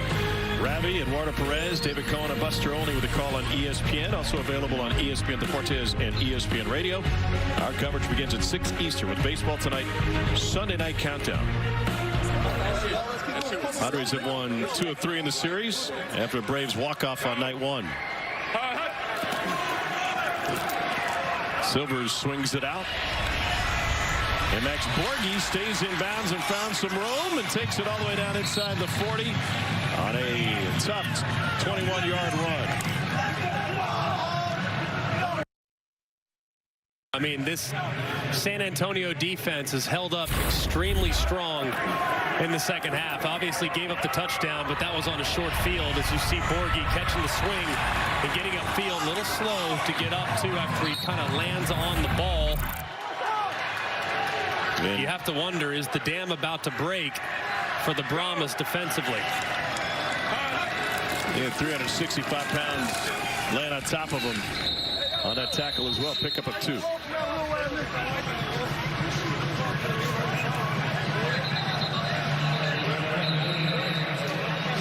Penalty flag down. Pass to the face, offense number 6. Say that again? There was not a pass. There was not a pass. There was a running play. It was a run. It was a run. Pass to the face, offense number 6. Hands to the face offense. Offense number 6. Hands to the face. That's going to be a 10-yard penalty. Karina, was it dead? Was it after the play? Huh? Was it dead? Yeah, it's a dead ball foul. Okay, so we're going to tack this on. Are you calling it hands to the face or unnecessary roughness? Slow down here. We're looking here. If you've got hands to the face and it's a dead ball foul, just pick it up. Okay, so we're going to pick this up. Is that what you're saying? Yes. Pick up the flag. Let's go. You mentioned that Dean being the extra eyes on penalties, he's also there's no foul. An administrator can move this thing along. Absolutely, and they feel like they're deliberating. They want to get it right. The officials want to do right, but if it's an inconsequential penalty and they can't get a good look at it, Dean just says, pick it up. And right there, there were a little bit of confusion as to whether or not it was during the play or after the play. Ultimately, they decided no foul should be called. So 2nd and 8 for Brandon Silvers. Again to Borghi. And Borghi can't make it back to the line of scrimmage, loses a couple. The San Antonio defense is putting up in professional football comps historical numbers. They allow only about 16 points a game, yet they have a losing record. The only team to lead the league in NFL history in scoring defense and not win more than they lose with the Browns in 1956. How do you solve that problem? You draft Jim Brown. That is quite the conundrum, though, and teams know they can be a little bit more conservative against San Antonio and still ultimately win because San Antonio's self-inflicted mistakes have been such a huge issue for them all season long. Wade Phillips wants to challenge something. Face mask number 8 on the running back number 22. Okay, you're challenging Yeah. Dino breaking it down already. Okay. Frank, he's challenging that there was a face mask on the tackle. On the tackle, yeah. On the tackle. Correct. Okay, we're looking at it. Get a good shot here. Handheld shot. I've got a right hand. I see a right hand. Looks like it's on the jersey. There was face mask. I didn't have him on the run. Right there. Let me see if we got an end zone. Go to the end zone shot. Test. I see hand on the mask. Yeah, let me see this. Go ahead. We got it upstairs, though. Right there. This is the Test. Test. Go slow. Kind of turns it, but it's tough to see if there's a grab in there. He has to determine, obviously, if there's a grab. It's a close call here. It's almost like he swipes it. All right, Frank, after review, the ruling on the field stands.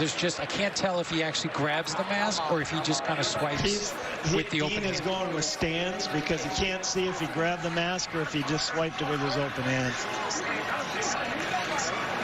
He doesn't see a grab. He sees him go across with his hand. All right, so the challenge will be unsuccessful. I want to ask Dean about it. Dean, we see as viewers and fans, we think we see a face mask. What's the difference between a swipe and a grab, and how do you make that determination? What we're looking for is something clear. Does he actually grab the mask, or is he reaching and just swipe across? And that's why the head turned. I never saw a shot that showed clear grab of the mask. There were actually two attempts, one on the shoulder pad, one across the side of the helmet. I never could get a shot that showed him actually grab the mask. How much does it have to do with having clear, indisputable video evidence to support the call, Dean? How much of that has to do with it? If we're going to add the foul, we want to see it. We want our officials to see it live on the field, and we want to see it in replay. I appreciate the insight and transparency on 3rd and 11. It goes incomplete out of the hand of Brandon Silvers. And that San Antonio defense comes up with another big stop. As you can see, just a massive turn of events right there. As it looked like things were going in the direction of Houston. Running game was starting to get going a little bit. You thought maybe he grabbed that face mask, but I actually agree with Dean. There's nothing that I could tell without a shadow of a doubt to tell you for sure that the face mask was grabbed. It certainly looked like it might have been, but I can't confirm it with video evidence. Pretty good punt here by XFL rules, a 28-yarder, and it'll be a long field for Jack Cohn and San Antonio. Not as long as that field, but certainly long, especially down by 9. Don't get spooked.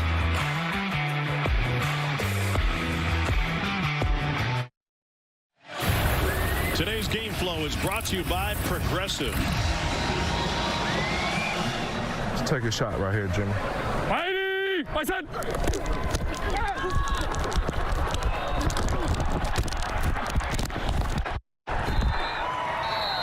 We can't protect him. Hey, we got to hold up on the front. When we go play action, y'all got to hold up a little longer in the middle. All right, and then on the end, all right? I said.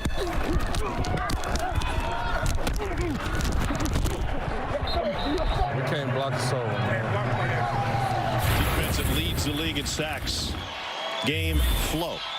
And they have had a bunch of injuries up front dating all the way back to training camp, so they are doing their very best, but ball has to come out of the quarterback's hand. Jack Cohn has to understand that, and the receivers have to understand that as well.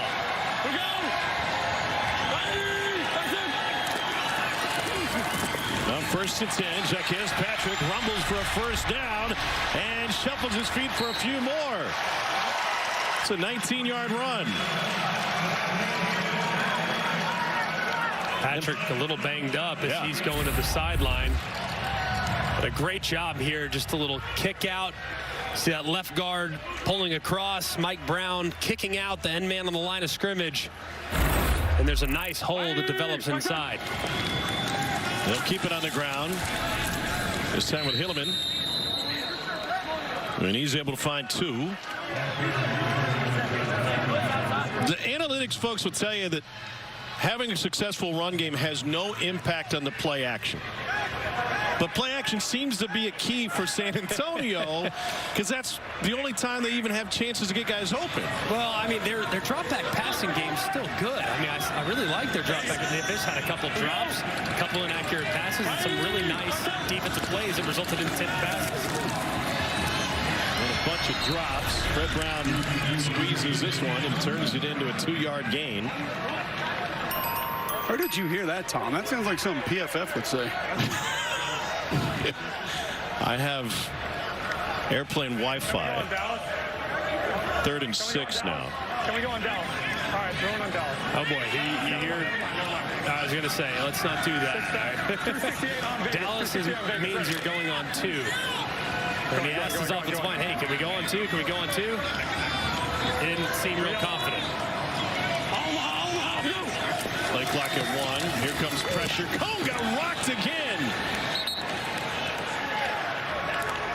Yeah, there's a smile. You would too if you're Jordan Mosley and he came in basically untouched. And a good job here. You're going to see pressure off the left-hand side. It's called a green dog. When the linebacker on the left side blitzes, the guy that's covering the person that is blocking him also can blitz. So he wraps right around, times it perfectly, and results in a big hit before the ball can be released. Long punt from Wing. And return out to the 19-yard line. Let's listen in with San Antonio head coach Hines Ward. How are we getting sacked on quick game? Punt. That's so crazy. We're getting sacked on quick game. Now, they have gone to the well on that play probably too many times. They run slant. First time it was wide open. The second time it was wide open. The third and fourth time that they've run that exact same play on a similar down and distance, it's been covered up, and the pressure has arrived before he can get rid of the football. So they need to have some type of adjustment off that where they show the slant, and then he turns it into a double move, fake the slant, and he goes right behind the defender. But they got to promise that they can hold up for protection before you can call someone like that.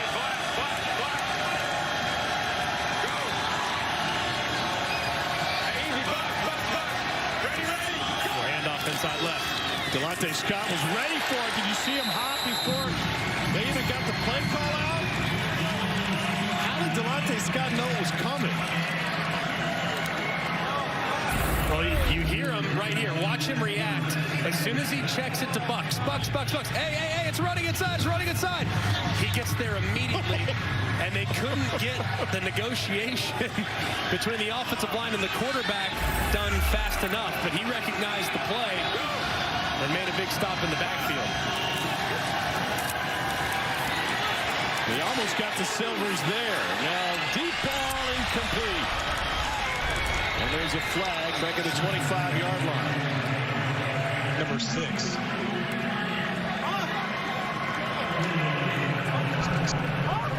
Goff, pass fairness number 6, coach.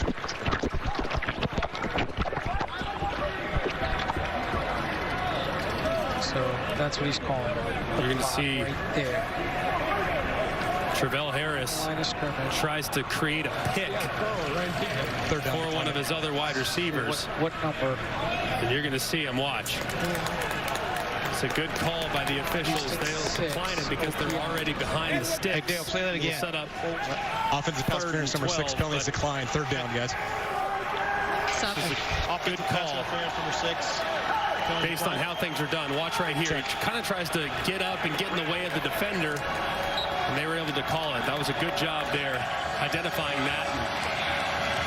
And now they'll set up the critical 3rd down for San Antonio's defense.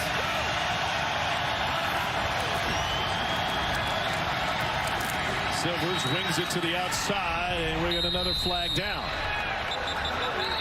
Bandy had the catch for a pickup of 9. Holding defense number 21. Holding defense number 21. They're going to take it because of the auto first. And Sean Williams. Let's see. Where's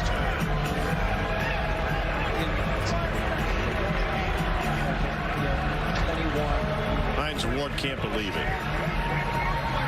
Nearly to the midway point of the 4th quarter, had a chance to come away with a big stop and get the ball back. Yeah, that's a killer right there.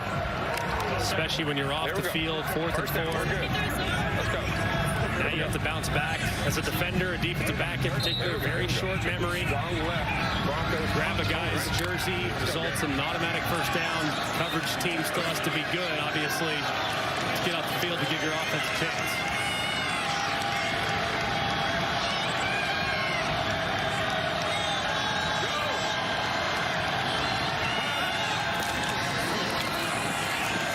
Shifty move at the outset to pick up 3 for Dejon Lee. Pardon me, Bryson Haleen. A.J. Smith, the OC. Trips right, red 14. Trips right, red 14. Here we go. Trips right, red 14. On ready.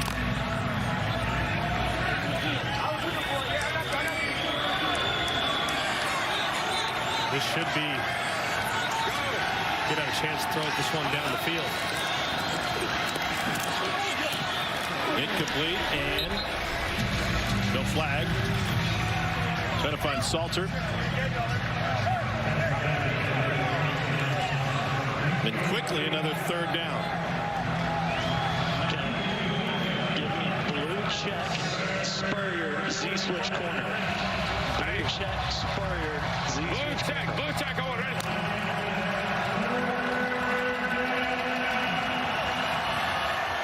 switch corner. That's right here up top. Wearing a mask? It's not in the stands. He can probably run that route beautifully. Silver's hit from behind. Delonte Scott putting his imprint on this game. It's a loss of 9. And the Brahmas are going to have fantastic field position in a one-score game after this. And a great job around the left-hand side. You see him set up the left tackle inside. Just continues to work, run the loop. And he drops Silvers there in the backfield, who's trying to step up, trying to buy a little time. But he doesn't have long enough as Delonte drops him for a huge stop.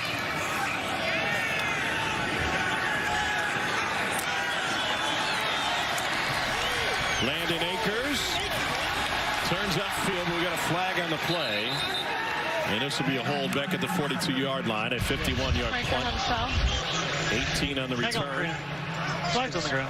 All this official communication sometimes sounds like air traffic control as they get it settled out. Outside ground. Accepted. 45. Dean, we need a spot. 40 is your spot. Minus 45 is your spot. During the return, holding, return team, number 1.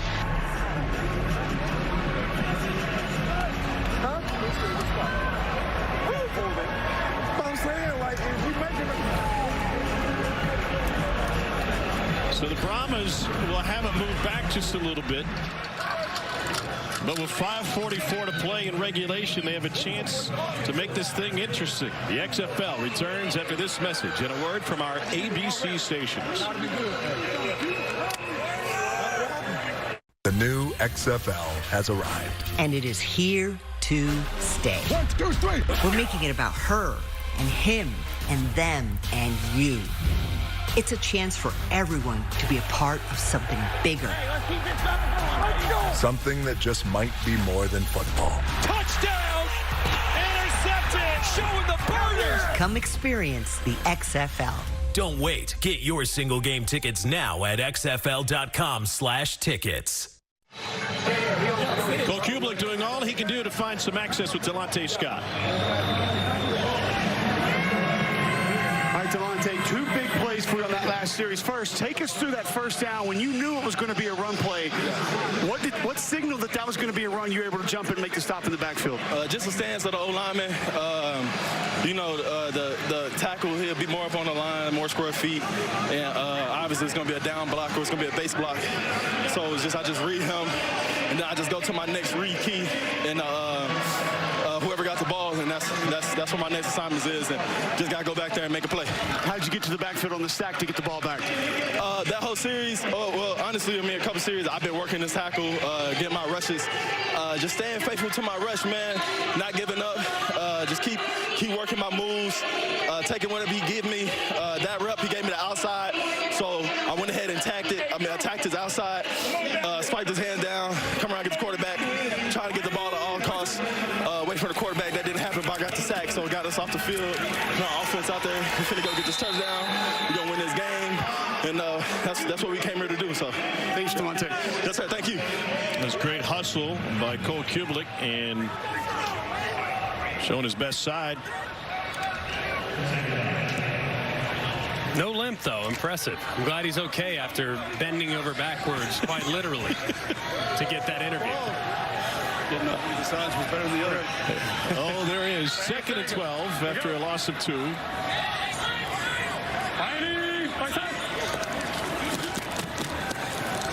Jack Cohn delivers to Hilliman, and he gets hit immediately by Caleb Price. No gain. Chris Button, how about that Houston defense? Yeah, they're glad that last drive was sustained a little bit from that San Antonio penalty. Allowed them a little breather. They were gassed coming off the last time. And by the way, our guy, Trevon Mason, who had the interception, not going to play in the rest of this game. I asked him what was the matter. He said, I told you my hip hurt. Selling it. You got to get back out there, get another pick. He didn't have a single interception his entire career at Arizona.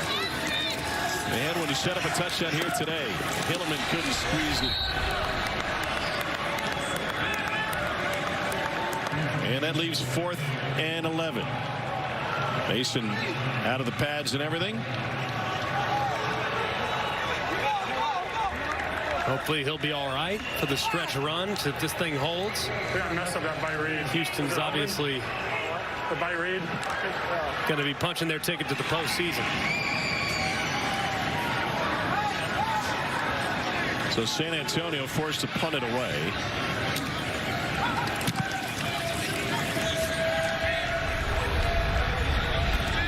Travell Harris from the 20.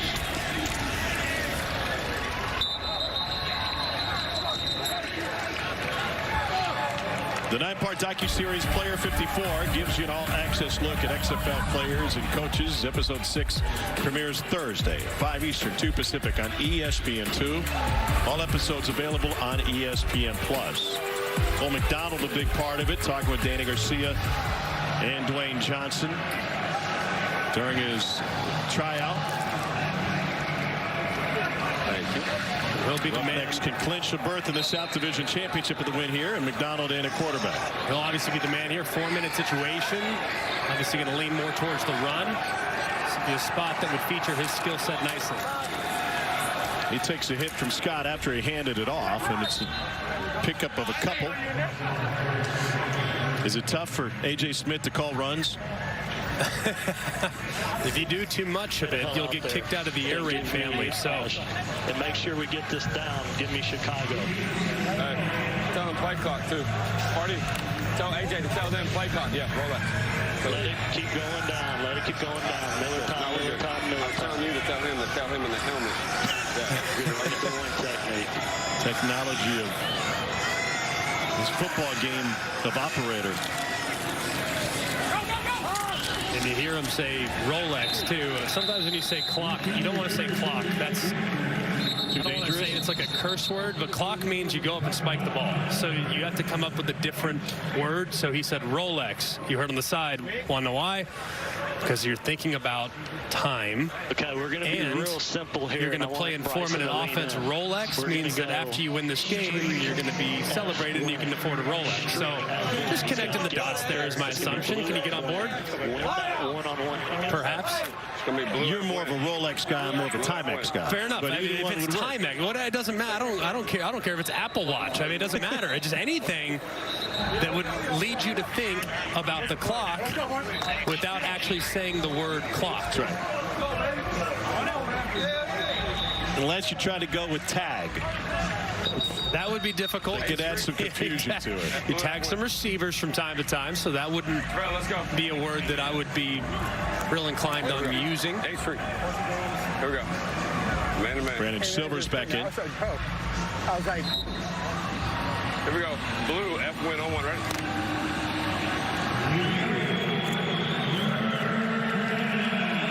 So here's your F right here. Looks like they're just going to give him an option route. Sounds like they're willing to throw it in this spot.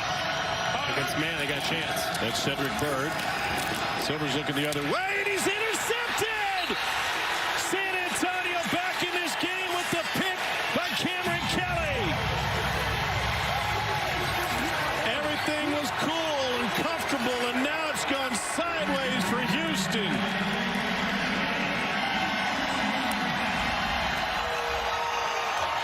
Give it to him.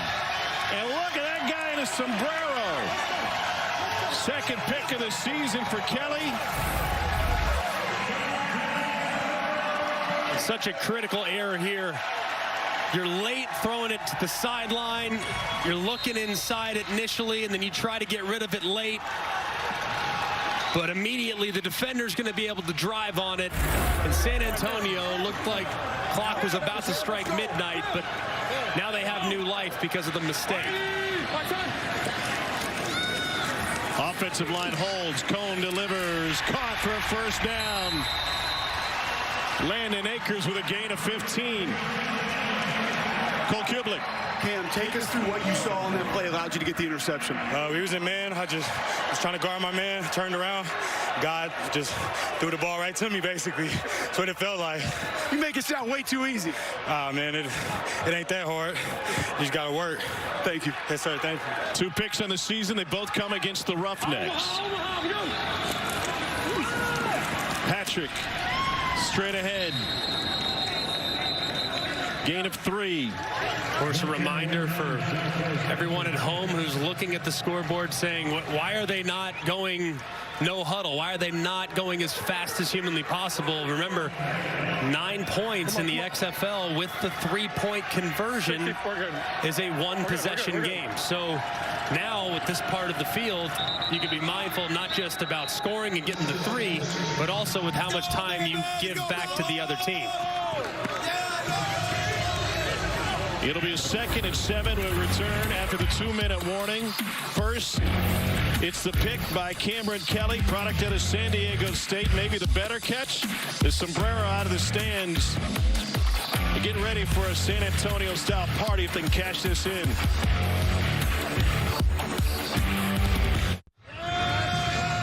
With a win here today, San Antonio would still have life in the postseason hopes. It's a 10-week regular season. We are in week 8, and San Antonio needs a win to keep its postseason hopes alive. Top 2 from each division make it to the division title game. Vegas. We go. Out of the 2-minute warning is 2nd and 7 for San Antonio. Jack Cohn gets sacked again. It's Trent Harris who got him. 2 timeouts remaining for San Antonio. That is sack number 6 for Houston. And a great job here with the TE, the tackle inside. He's the one that sets the pick on the left tackle, so at the defensive end, the E and the TE can swing around and make the play on the quarterback for the sack. Excellent game up front by Houston. 9-point deficit is a 1-possession game. Patrick on the screen. Takes it down to the 20.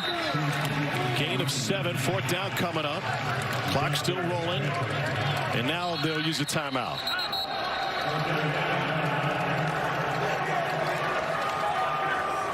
You feel better than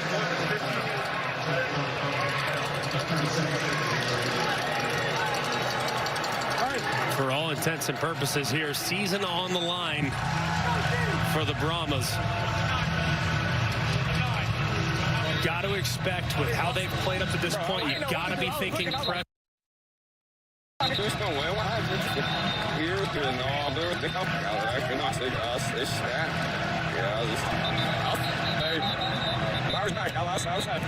saw the whole thing. Got to be anticipating pressure here. I would call a 7-man protection. Obviously 5 offensive linemen, but 2 backs or a tight end in the back to block them up, anticipating heat. Mac, X-fade angle on Dallas, ready. So here we go, 4th and 10 for San Antonio. All right, your X is to the top. They're probably going to have a one-on-one. It looks like a pressure look right now. There's your X. Well, they look at him on the fade route over the top. 4-man rush. Cone going that direction to the end zone, and a flag down. Ajene Harris had the coverage on TJ Vasher. Yeah, that probably starts at about. They may spot this one all the way down at the 2. Pass interference. Or 3 is the defense. Penalties, the 1st down spot of the foul.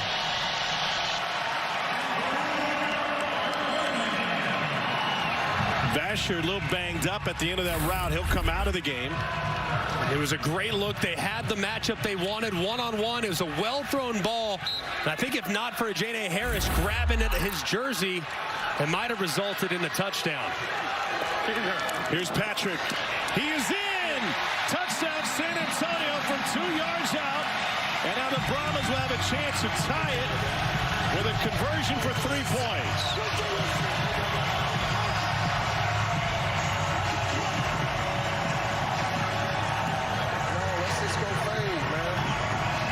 Ward and the Brahmas have not even gone for a 3-point conversion all season. He was asking for a fade. Remember, TJ Vasher came out of the game a moment ago. He came to the sideline. Tom shook his head, said he's good to go, and Hines had a little talk with him before he sent him back in. Cone wants the play call again. This to tie the game. We saw our first overtime game last of the league in St. Louis. Be on tap for another. Play clock already at 4. Here comes pressure. Call hit. Throws in zone and intercepted. Tolentino with the coverage on the back end. And with 1:07 to play, San Antonio only has 1 timeout left. Good news is for San Antonio, 2 options now.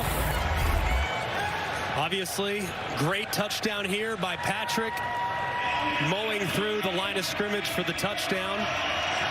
And then the failed 2-point conversion attempt as they overheated one side and double covered the slot. But now you get the option, 4th and 15, or an onside kick. And based on the conversation right now being had with his quarterback coach, you have to think that it's going to be the offense that takes the field for the San Antonio Brahmas. 4th and 15 conversions are 2 for 8 in the XFL this season. This will be San Antonio's first attempt at it.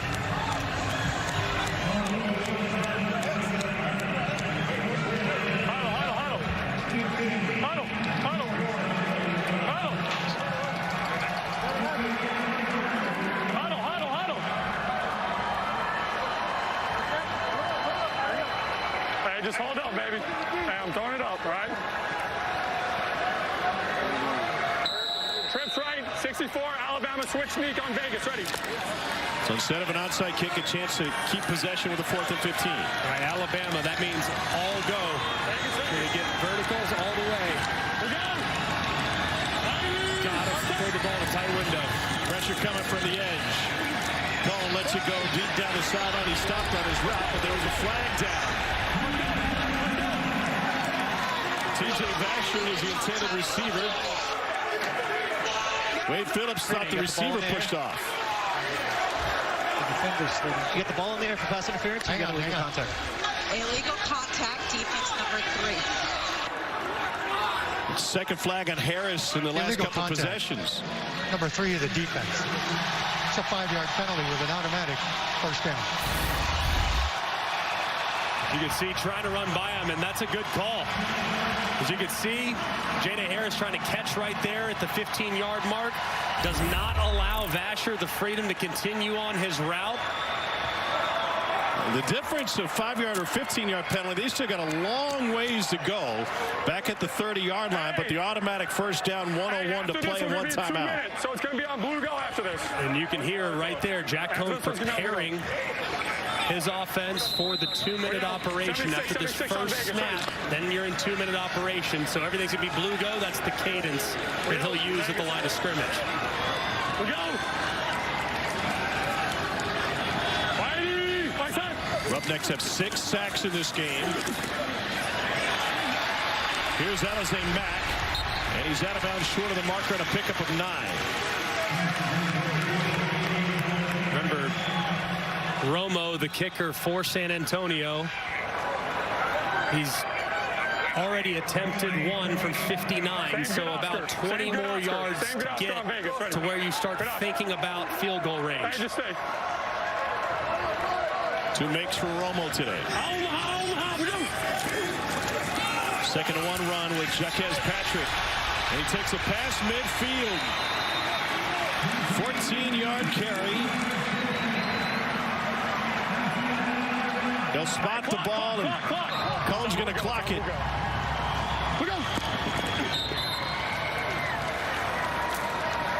An offense that couldn't protect the quarterback or move the ball through 99% of this game has finally found its rhythm. No. What? Play clock at 20. There we go. We good. It's in the middle. Let's go double left. Let's go double left. All right. Let's go same bad Oscar. Bad Oscar. Here we go. Another handoff to the left-hand side. They better hustle. Omaha, we go. Ball came in a little bit late. Patrick gets whipped around after gain of 1. San Antonio has that timeout, and they'll use it here. I love that two-play sequence there. You clock it on first down when you still had some time to call the play. If you're going to run bad Oscar, you can just get up and run it without having to have a ton of communication. Instead, you burn first down by clocking it. And now you're more like 10. out of timeouts, when in a perfect world you still have quite a bit of ways to go before you feel real good about your field goal kicker's attempt. Playoff implications in this one and the next one. The XFL Week 8 season will wrap up tonight on ESPN2. Seattle and DC match up for the second time this season. That's on ESPN2. Coverage begins at 7 Eastern and also available on ESPN+. Romo did attempt a 59-yarder that was eventually negated because of the penalty, but he missed it short and wide right. We go, Vegas. We go.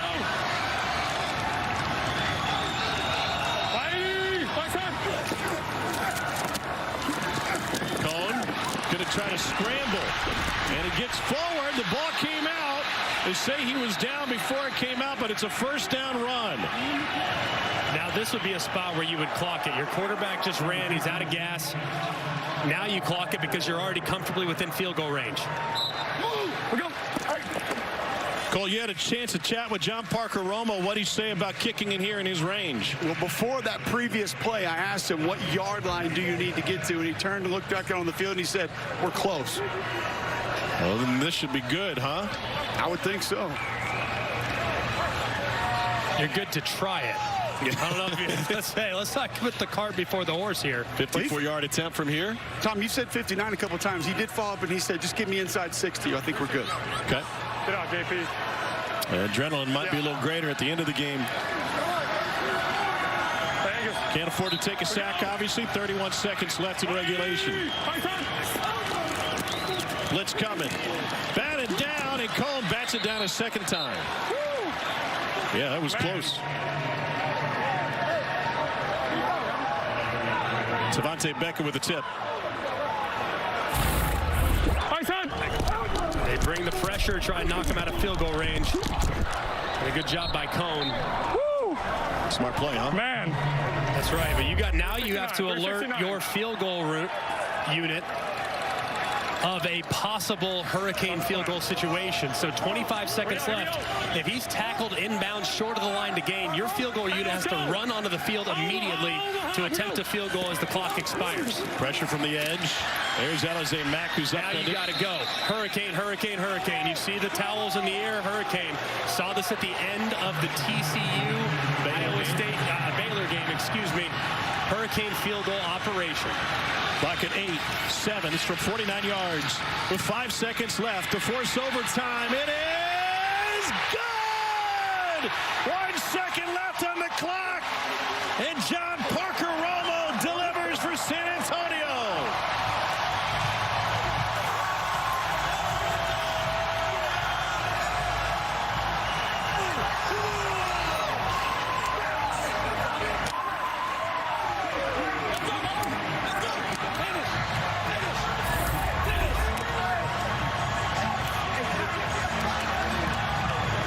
He knew it was good. That was the walk-off as soon as he struck it.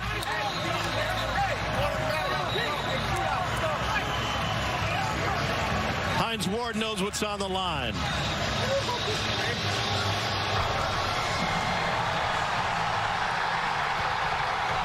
You knew it was good when you hit it? Of course. You said, get me inside 60. That was all you needed, right? Oh, special teams special now for San Antonio. Pretty special week for John Parker Romo. Told me that he and his wife actually decided on a name for that baby girl that she's going to have here in a month or two. Pretty cool moment. They just had the gender reveal a couple of weeks ago before the game in Arlington. Hashtag girl dad. 1 second left in regulation.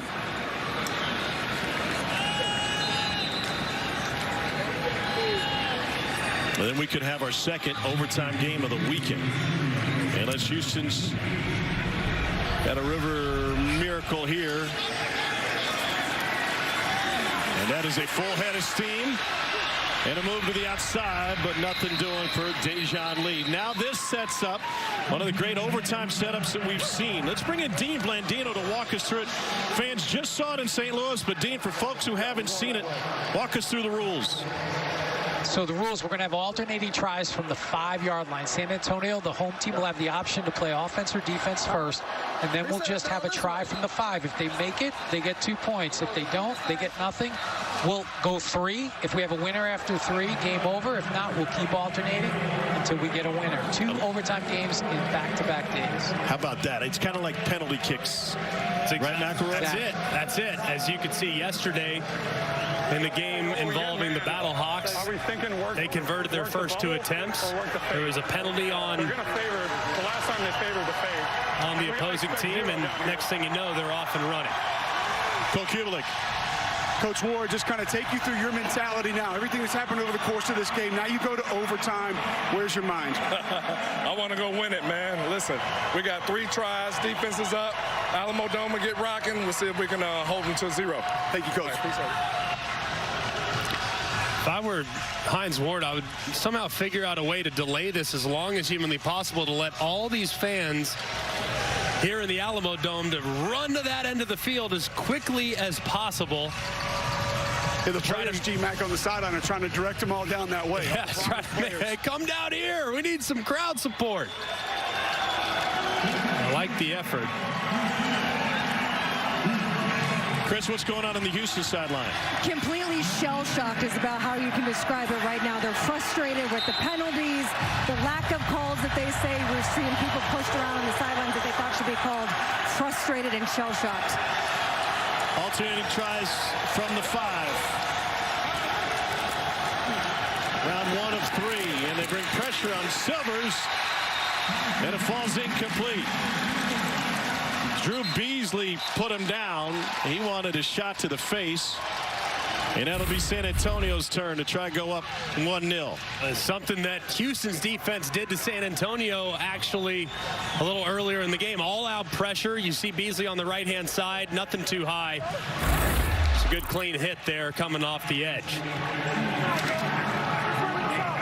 So 1X for Houston, and San Antonio can take the lead.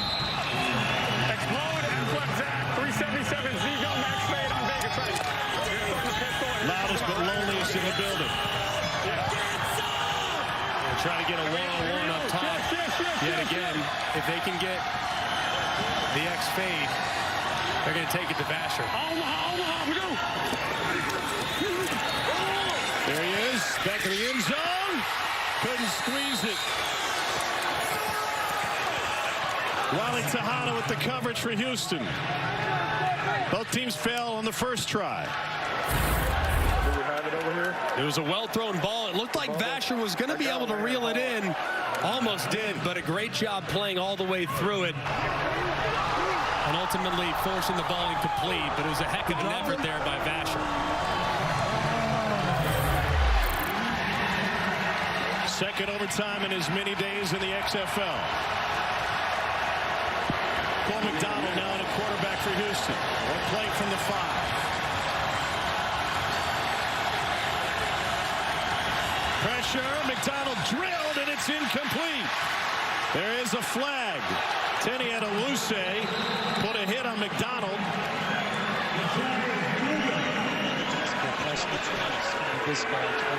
So San Antonio 20. Pass interference for 20 to defense. Foul occurred in the end zone. The ball be placed 1-yard line. And so they get another crack at it. You see just a little collision, all-out pressure yet again, trying to work a quick slant to the left-hand side. Severin, you can see the contact that leads to the pass interference. How about Jimmy Herman dialing up the pressure here? Yeah, back-to-back plays.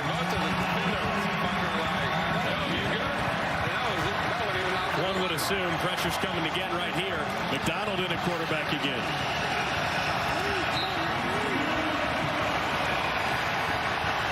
They got it all loaded up. McDonald with the sneak. No signal.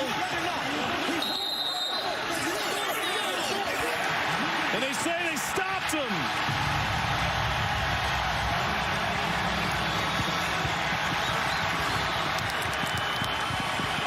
Bernardino trying to sort through all the bodies on the goal line back in the command center.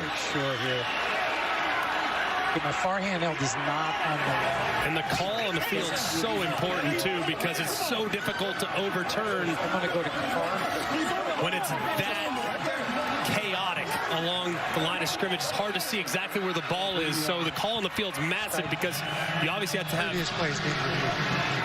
indisputable video evidence beyond all doubt to overturn. It's so hard to get that when you have that many bodies around the football. Frank, after review, the ruling on the field stands. Nowhere to go with it. After reviewing the play, the ruling on the field stands. The try was unsuccessful.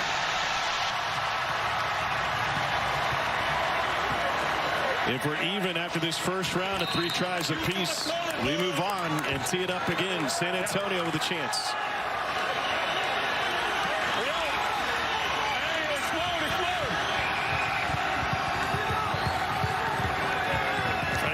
Fade to Vasher up top. Stepped outside leverage.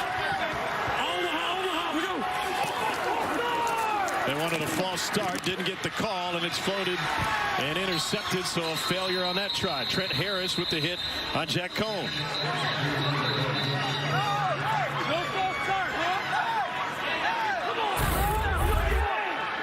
You can see, tried to get a little bit of help right there with having that many bodies on the left side to slow Trent Harris, the pass rusher, down. He still gets home and forces the ball incomplete.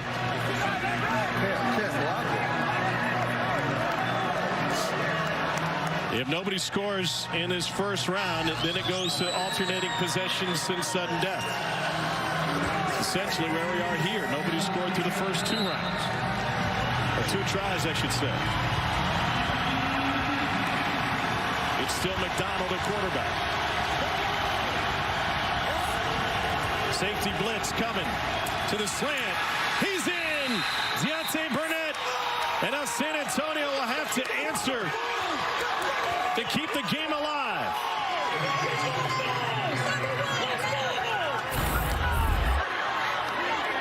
And you can see they go with a little bit of a switch rotation, all-out pressure yet again from Jim Herman and the San Antonio Brahmas.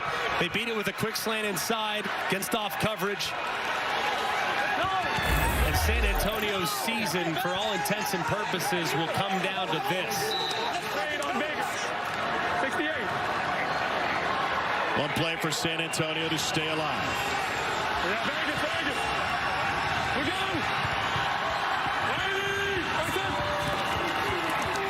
Cone to the end zone. It is incomplete.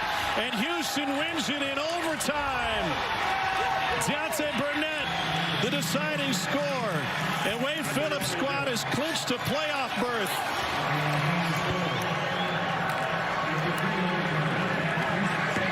What a thrilling finish. Our second XFL overtime game of the weekend. And the Roughnecks will be playing in the postseason. Week 8 continues tonight with DC and Seattle. Our final score. Houston comes on the road. Wade Phillips' team sweeps Hines Ward. It's a 17-15 overtime win. ABC World News tonight, or your local news, coming up next to most of these ABC stations, except on the West Coast. This has been a presentation of XFL on ABC. For Greg McElroy, Cole Kublik, Chris Budd, and Tom Hart, have a great Easter weekend, everybody.